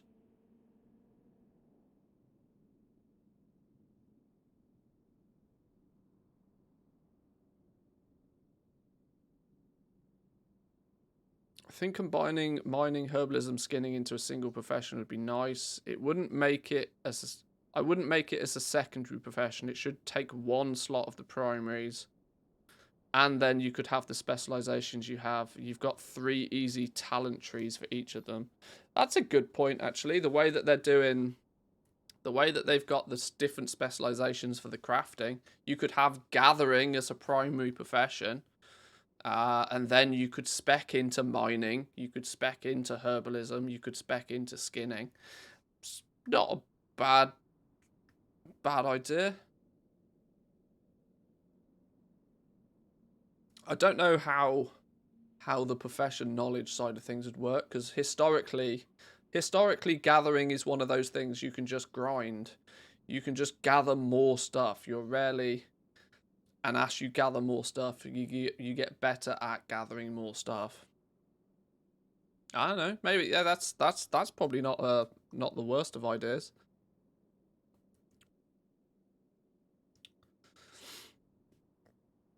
Can we not get prostitution as a profession in World of Warcraft? I think I'd be good at it. Maybe a pimp profession. What have you been eating today, Jack?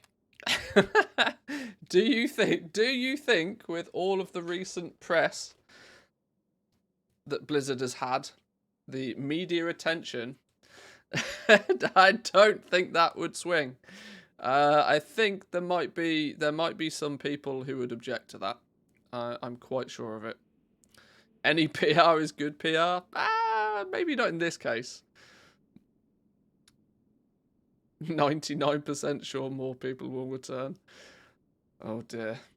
Oh dear.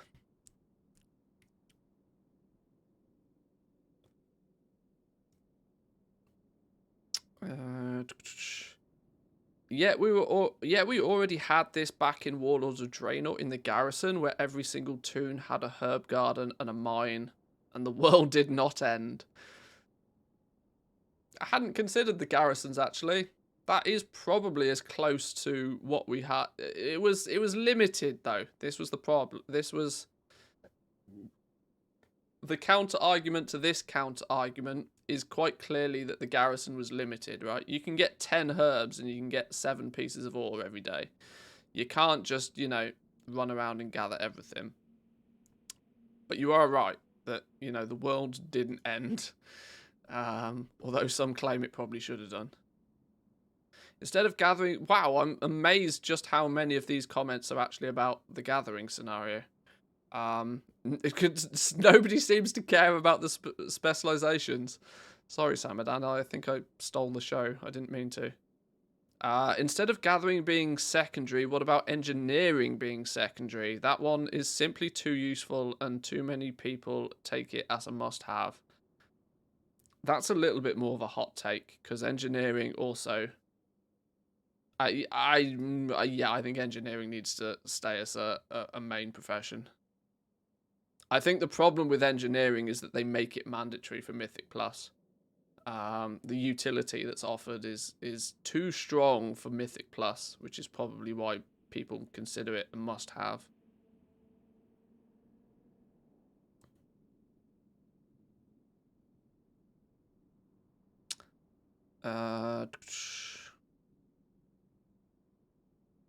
Every single player already can. I just have to log into my farming alt.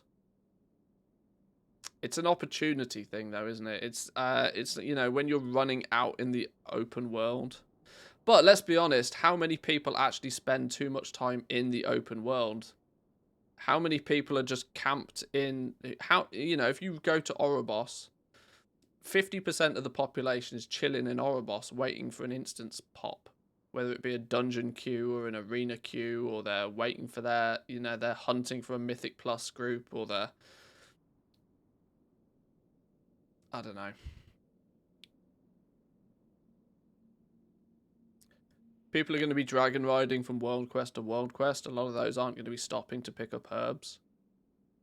I don't... Yeah, I know I'm biased because I put forward the argument that they should be secondary professions in the first place, but I tend not to feel that the overall effects of giving everybody the ability to gather is going to be as dramatic as people think. Oh, hang on. My dog has spotted the painters outside again. Please hold.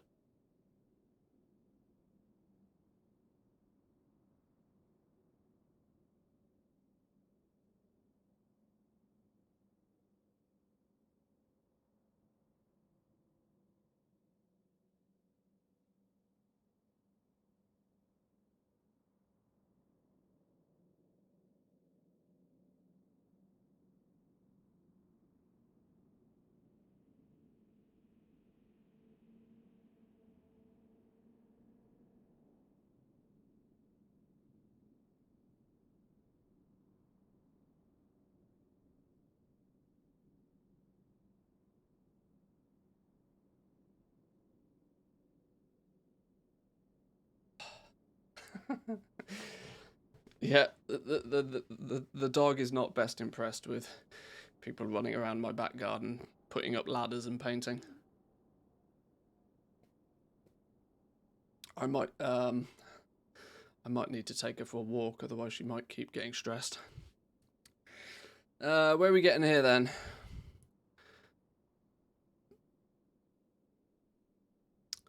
I actually think there'll be more people in the I don't want to mess with this than there are in the yeah, sure, make me money. I think that it's confusing in the state that it's in. It doesn't go into depth about what each of the stats means unless I missed it. I would love to know how you gain the points. Oh, talking about the profession specs here by the looks of things. To be honest here, the rush of every raid at the beginning of a patch expansion means that rushing to have flasks, potions, cauldrons is going to be difficult for most raid teams. And with people having to relearn a high curved profession system, I see this being a major problem. Major problem. No, because if you don't want... see, this has always been the thing with professions. Professions have always been something, or at least in the most part, something that the profession guys can do. And the raiders don't need to worry about it. The only time that raiders have ever needed to worry about their professions is if there's been some bind-on pickup piece of gear that's going to be really useful at the start of an expansion. That's really the only time that raiders, for example, have had to care about professions. And now they've got rid of that with the work order system. Professions is going to be something that you can dive deep into and spend a bunch of time with if you want to. But I tend not to think that it's going to be... It's not going to be mandatory for anybody to be playing with the professions. It's going to be... This is arguably going to be a really good example of Blizzard creating an optional system that's going to be fun for those that want to do it, but not mandatory for those that don't want to do it. Because if you don't want to do it, you buy your potions off the auction house, and then you don't complain, right? If you want to raid log, then raid logging is going to come at a price, but you can do it. I think that makes more sense.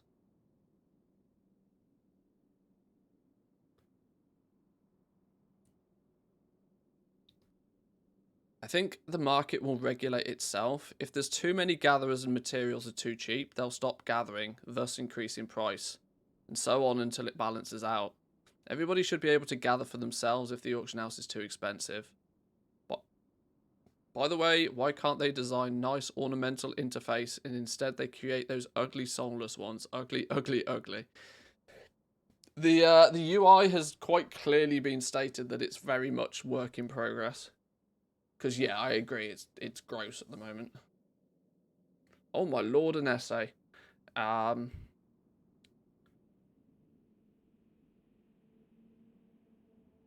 Then you may well just no longer have professions at all at that point, to be honest. To clarify, not being snarky, but unless WoW does a major redesign of their economic model, this effectively turns professions into a no-barrier system where everything becomes a race to the bottom. At that point, you start needing to turn towards more tiers of bind-on pickup materials to gain any traction, and that really starts to turn into the shit show that was BFA professions really quickly. That's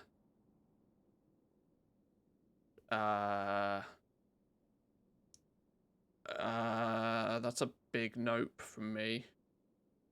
WoW's entire economic model only works as a profession where there is some bottleneck into the raw materials. By permitting these as secondary professions, this requires more material costs and a lesser rate to compensate for it, which forces the relative value of everyone as a profession downwards.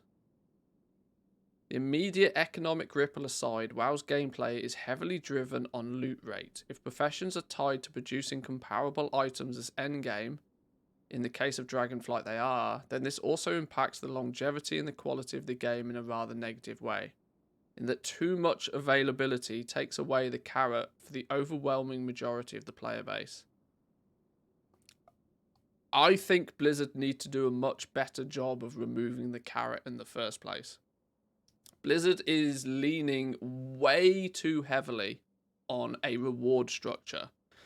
I think it's lazy. I think it's lazy. If you have to reward players for playing your game, you're not making a good enough game. And it's a philosophy that's going to need to be changed all in one go. You can't just slowly reduce the rewards. You got to just turn them off. And Torghast is a really good example of this.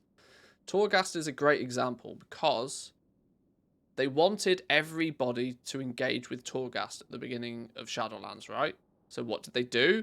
They attached player power to it. That was a guaranteed way for Blizzard to know full well that everybody was going to go do Torghast. If you want your legendaries, you got to go do some Torghast. And the legendary was the carrot on the stick there. You had to go and do Torghast, whether you liked it or not, because you wanted the reward. Uproar. Everybody went mad, right? Everybody went crazy. Everybody was like, I don't want to be running. And it left a sour taste because of Torghast. So Blizzard went the other direction. They were like, right, well, we'll take the player power out of it. And then people were like, well, why would I go do Torghast? And you quite rightly wouldn't, because anything else you do in the game, there's a reward with it still. Torghast is basically the only thing in the game that doesn't have any reward to it. So you'd have to not only like Torghast as a mode of play, but like it so much that it overcompensates even the rewards being offered by playing other aspects of the game. This is why using reward systems too aggressively in MMOs is detrimental long term. This is probably a topic of conversation for a video all in of itself, but the more that they use carrots on sticks to lure people into playing certain aspects of the game, the worse the overall game becomes. Some of the best games out there, they don't reward you for playing the game. You play the game because the game's fun.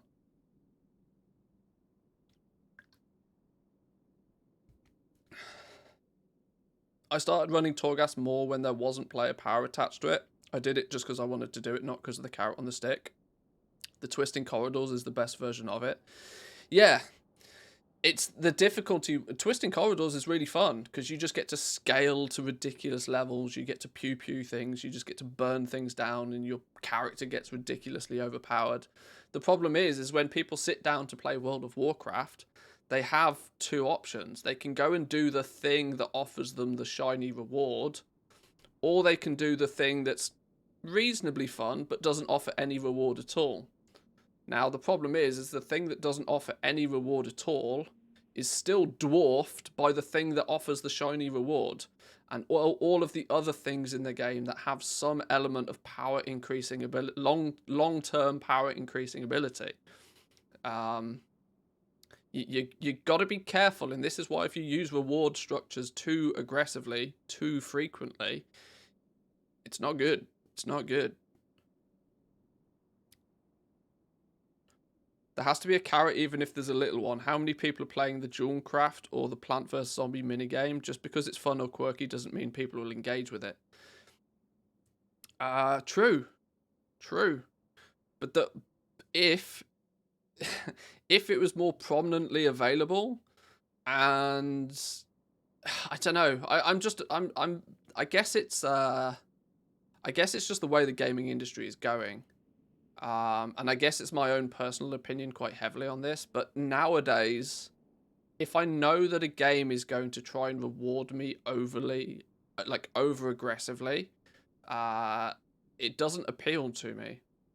I don't necessarily want to be rewarded for playing a video game. I want the video game to just be fun, you know? And the problem with an MMO is it's so big. There's so many different avenues. There's so many different aspects of an MMO. This is a good video about how rewards ruin a game. What is this one? How developers are accidentally killing MMOs. Oh, that's the Bellular one. I think I've seen that. Yeah. I don't think Bellular does a great job in that of actually pinpointing why, but it does cover the topic, yeah. If you put too many rewards in the game, though, it does detract from the fun very heavily, very quickly. Anyway, I kind of went off topic there quite aggressively. My God, I'm not sure I can actually be bothered to read this like massive paragraph. Can we get some clarity? Is there a summary? Where's the TLDR? We can observe this pattern in Final Fantasy XIV, where they didn't even make gathering secondary skills, but removed the concept of gathering higher quality materials.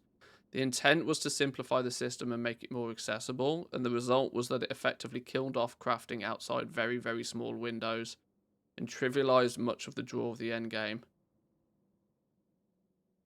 And that was in a game where the crafting system is well done, and feeds into itself and loops back expansion after expansion. I don't have enough knowledge of the Final Fantasy crafting system, unfortunately. But a lot of people have compared Final Fantasy XIV with what they're trying to do in Dragonflight. I tend to feel that it's had way more inspiration from New World, personally. It almost feels like a carbon copy of New World, but when the professions lack exclusivity or a barrier to entry, it's often not just worse for the people actively using them to make gold. Well, this is why specializations are going to be a thing, and I really hope they get I really hope they get the specializations right. There needs to be a nice balance somewhere along the line of how long it takes you to spec into something versus because it can't be too long, right? This is also another problem. If they stretch it out too long, it becomes just as bad as giving it all to you for free. I hope they pace it well. This is not an interesting idea. People have been asking for this for years, and Blizzard stated in BFA they were considering it. The reason I actually sort of brought up the secondary professions thing was because quite recently Blizzard have stated that then they don't want to do it. They've quite recently, because it was asked not too long ago. I wish I could remember exactly where. It was asked, are they going to look at making the secondary, the gathering professions secondary? And they said at this moment they weren't considering it. But I tend to feel with my big reason why I think now is a good time is because they're completely refreshing the way professions work. And if you're going to make a significant changes, if you're going to make the actual core crafting professions really fun and really engaging, it feels a bit weird if people are going to have to choose, right, do I take gathering because it's a guaranteed way of making some gold? Or do I take the crafting professions, which could be fun and enjoyable, but may not make me any gold? And people have to choose one or the other on a single character. Sure, they can run alts, but I don't think that forcing people to run multiple alts is equally a fair way of doing it. You should be able to do a bit of gathering to make a bit of gold baseline, and then also be able to focus on the crafting professions, which is the fun gameplay. In the video I did, I actually likened it towards, imagine if Blizzard said, here's a new raid, but if you go do that raid, you're not allowed to go do Mythic Plus. The world would be on fire. The internet would explode. It's not it's not exactly the same thing, but it's pretty close. If you want to take gathering, if you want a way to make a simple bit of gold, it's not going to be particularly fun, but it works, right? It's not fun, but it works. It does its job, and it will make you a bit of gold. Alternatively, you can not do that, and you can play with the new shiny crafting professions that they're making. I don't think it needs to be an either or. You should be able to do a little bit of both if you want to, without needing multiple alts. But like I said, I'm biased. I'm biased. Specialization trees for crafting remind me of the underlying... yeah, the Legion fishing pole. For sure. Auction house will be region-wide. For the better or for worse, we'll have to wait and see. The live prices are already cut by 80% on the most populated servers. I can't wait for this change. I can't wait for this auction house change, you know. It's going to cause chaos. I love chaos sometimes. As long as you know that it'll balance itself out eventually. It's in that chaos where you have the opportunity to make some gold as well.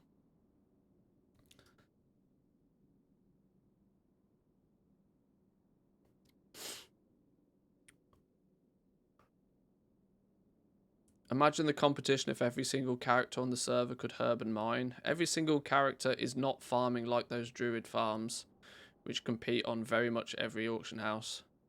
On my side, I just gather some plants on my path whilst waiting for Mythic Plus, and I don't earn much money from it, but I'm totally in favour of secondary professions where you can have 3 minutes if you take some goods on the path. It's like using your adventure table every day in terms of volume. That was also an argument for it, really. That they seem to be stripping away the basic ways for people to make gold. Having no mission table in Dragonflight is going to affect people quite a lot, I reckon. The easy methods of making gold are being stripped out of the game, which is a bit sad to see. Could always take one gathering, one crafting. You always can. But the problem is people quite quickly feel that they're not really being optimal ever then. It doesn't take a genius to work out that if you're running around picking up herbs, it's probably not a bad idea to be picking up the ore at the same time. If you're literally flying past it, it feels so weird. You know, if you're spending time... Welcome in, Hickons, by the way. Hope you're doing well. It feels really odd when you're flying around herbing and you have to fly past resources, because you're actively spending time to gather some materials to make some gold, And then you're also very aware that you're just flying past opportunities just because you don't also have the ability to hit it with a pickaxe. I don't know. But there are lots of people out there that they'll have herbalism and they'll have alchemy so that they can farm up the herbs for their alchemist. I know some people like to be self-sufficient. But yeah, I don't know. Unless they had other ways of organic raw gold generation, like callings. Everything they've done in the last expansion or two has been to take as much of that out the game as possible. They've cleaned through nearly every single past raid now, and greatly diminished the amount of raw gold that can be generated from them. They're really quite aggressive on making sure that vendor shuffles are not too powerful. Look at the beginning of Shadowlands where it got a little bit, a miscalculation clearly happened by Blizzard. And how quick it took, like 3 days of the expansion being out for them to realize that, this is bad news, and they trashed the vendor prices into the ground. They're super, super hot on trying to limit the easy gold for people. And I think maybe giving everybody the ability to pick up herbs and ore on their travels whilst they're just playing the game may not make up for it, but it's halfway at least.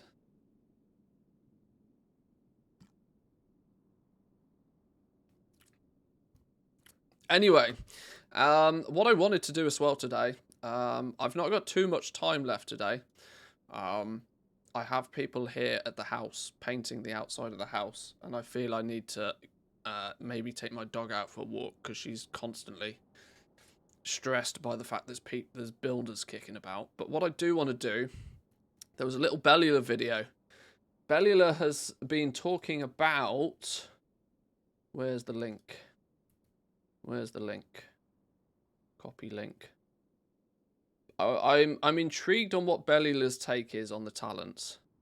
As a player of the game that's played for a long time. Welcome back. Right. 25-minute video. Okay.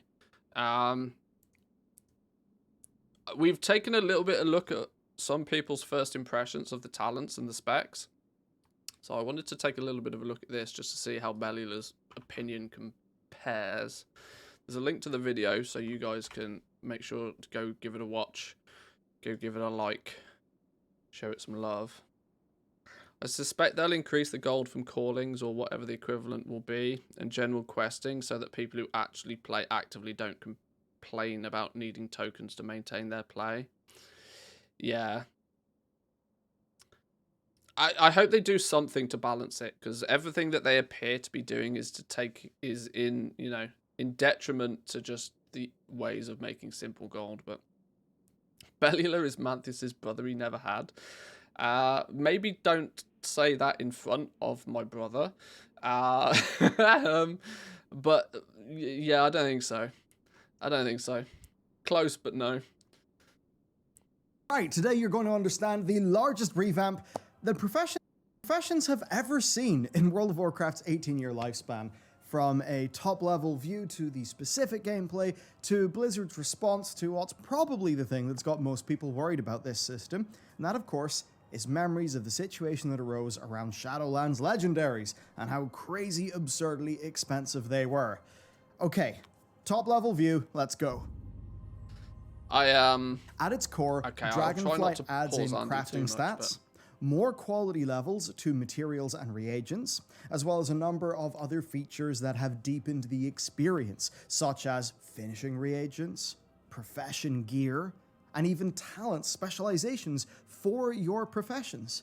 If you like the idea of being a weaponsmith or a armorsmith back in the game's older days in Vanilla or Burning Crusade, you're going to have that again. You've also got a new work order system. This is going to make it easier for you to find a crafter to make you things. And this is quite big, because crafting now acts as a form of gear catch-up. For if you can grind out the soul-bound mats needed, a crafter can make you literally some of the best gear in the game.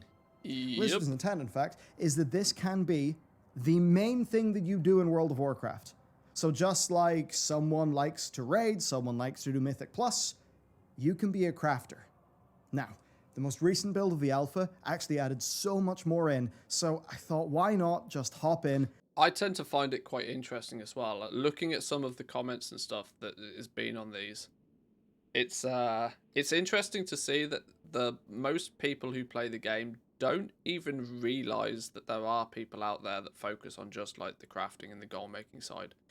It goes to show that we're such a niche community, even within World of Warcraft, that most people don't even know we exist. They just, they know that there's those people that, sell things on the auction house.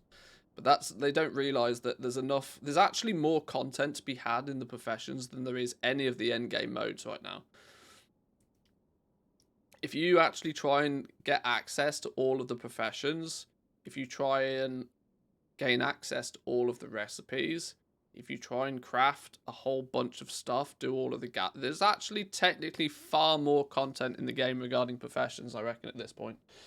At least from a time sink perspective. They all just farm and boost. Yeah, that's probably the thought process behind it. And show you how it actually works. Okay, so here we are, and I'm ready to start crafting for you to give you a demo of how this system works.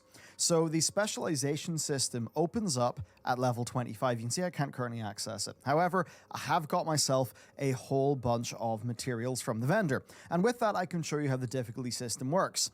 You can see right now I have Dragon Isles Blacksmithing 1 out of 10, so really bad. 1 out of 100. In order to make these Explorer bracelets, I need 1 ore of each type and then 5 Primal Flux. These currently cost 18 gold, and it's just 1 of each. Whoa, the Primal Flux is 18 gold a piece? Are they gone ham on the vendor prices? You thought 9 gold for your vendor mats was expensive. Oh boy. Ore, which perhaps makes me wonder if they're trying to design it so that ore, well, just so the expenses aren't that big. Anyhow, I'm going to make 1 of these. You can see right now that I can make it at 2-star quality. And you can see that depending on the quality, I get a different item level. Now, with the inspiration stat, I have a 5% chance to craft this with 17 bonus skill. Maybe that would... Oh, that's something I've not seen before. The inspiration is actually quantified now. Anyhow, I'm going to make 1 of these. You can see right now that I can make it at 2-star quality. And you can see that depending on the quality, I get a different item level. Now, with the inspiration... Oh, there we go. You have a 5% chance to craft this recipe with 17 bonus skill. So the way that I always thought that inspiration was likely to work was that inspiration was a secondary role. How most of these games work is when you press a button, there are, virtual dice rolls that happen behind the scenes. That's how procs tend to work. I was under the assumption that inspiration would probably work, that if you rolled if you were inspired, it would just guarantee you the next quality craft. But it appears as if actually it's going to give you a flat bonus skill. So you can see here, 17 bonus skill on top of 26 would mean that for that one, you have a 5% chance to craft it with, what would that be, like 40 something crafting skill instead of 26, which actually may be just enough to push it to the next skill level. We'll have to see. It's interesting to see that the inspiration is actually quoting a number of bonus skill here, rather than just flat out saying you will craft something at the next proc. You should put your mic closer as well for better sound. Eat it. Yeah, I'm not messing about with that now. Inspiration stat, I have a 5% chance to craft this with 17 bonus skill. maybe that would mean I'd make it at item level 272 instead of 274 instead of 272. So let's go and let's just make 10 of these. Doing so is going to teach you another part, or show you another part of the UI, where I get a little crafting log options of everything. And there's another cool UI element too. If I click this, I can track the recipe. And you can see here, I'm actually able to see the recipe, which for something a bit more complex would be potentially handy for some players. So as I craft this, my experience is going. I've seen people go mad for this track recipe button. People have lost their minds over this button. I've never ever even thought to track a recipe once, ever. Is this a thing that people have been asking for? Or is it just me that I've never even considered it? So many people have drawn attention to this. And I was like, what?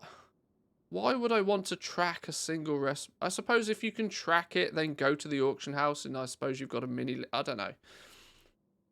Maybe it's because I've used TSM for too long. TSM does this for you. That's what we have, TSM. Yeah. Isn't it just a favourite system that's already in the game? Well, when you favourite it, it puts it at the top of your crafting list. This takes it out and puts it in your, quest log area. Going up my skill level here. You can see that as I get a higher skill rating, the expected quality increases and increases and increases. Eventually, of course, that will get to the stage where 100% of the time, I will create this at its maximum quality. Now, as you can see here, because the inspiration stat, I was actually able to craft one of these at a higher item level, though it seems like there's a bug and it doesn't actually have a higher item level. And now, though, that I am a higher rank at blacksmithing, I will always make these at gold quality. Okay, so... No, quality 3. Let's please not start calling them by their colours. We've already got colours for rarity. Please call it quality 3. Please don't start calling it gold quality. We've already got green, blue, purple, orange. I'm actually ranked up enough that I can now show you the specialization system. And this, to be honest with you, is really cool.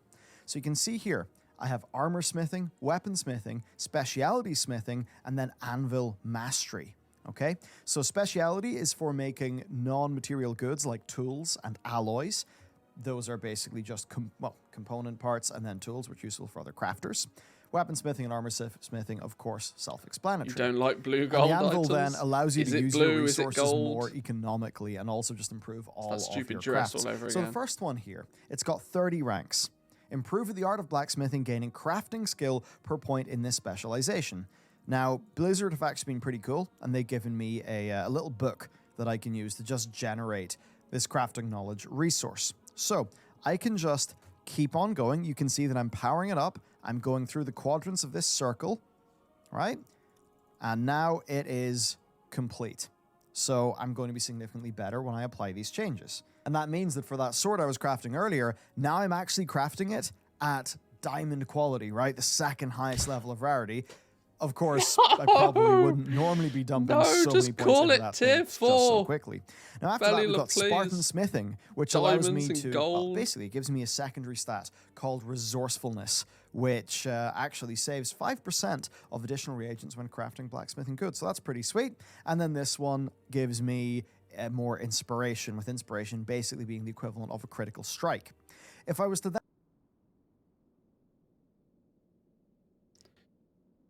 What are you talking about, Bellula? How is inspiration the same as a critical strike? Oh, okay. Then try out some weaponsmithing. Well, improve at making weapons and large tools, gaining crafting skill per point in this specialization. And then, once I unlock this crafting specialization, which I'm going to do now, and I can only choose one of those at a time, so let's just say that this character is going to make weapons.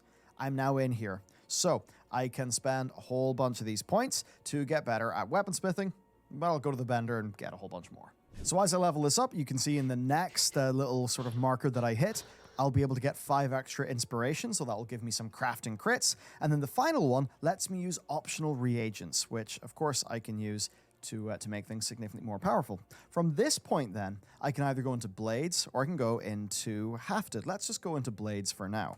So, we'll learn this sub-spec. Now I know what he's going on about, and I'm struggling to follow this.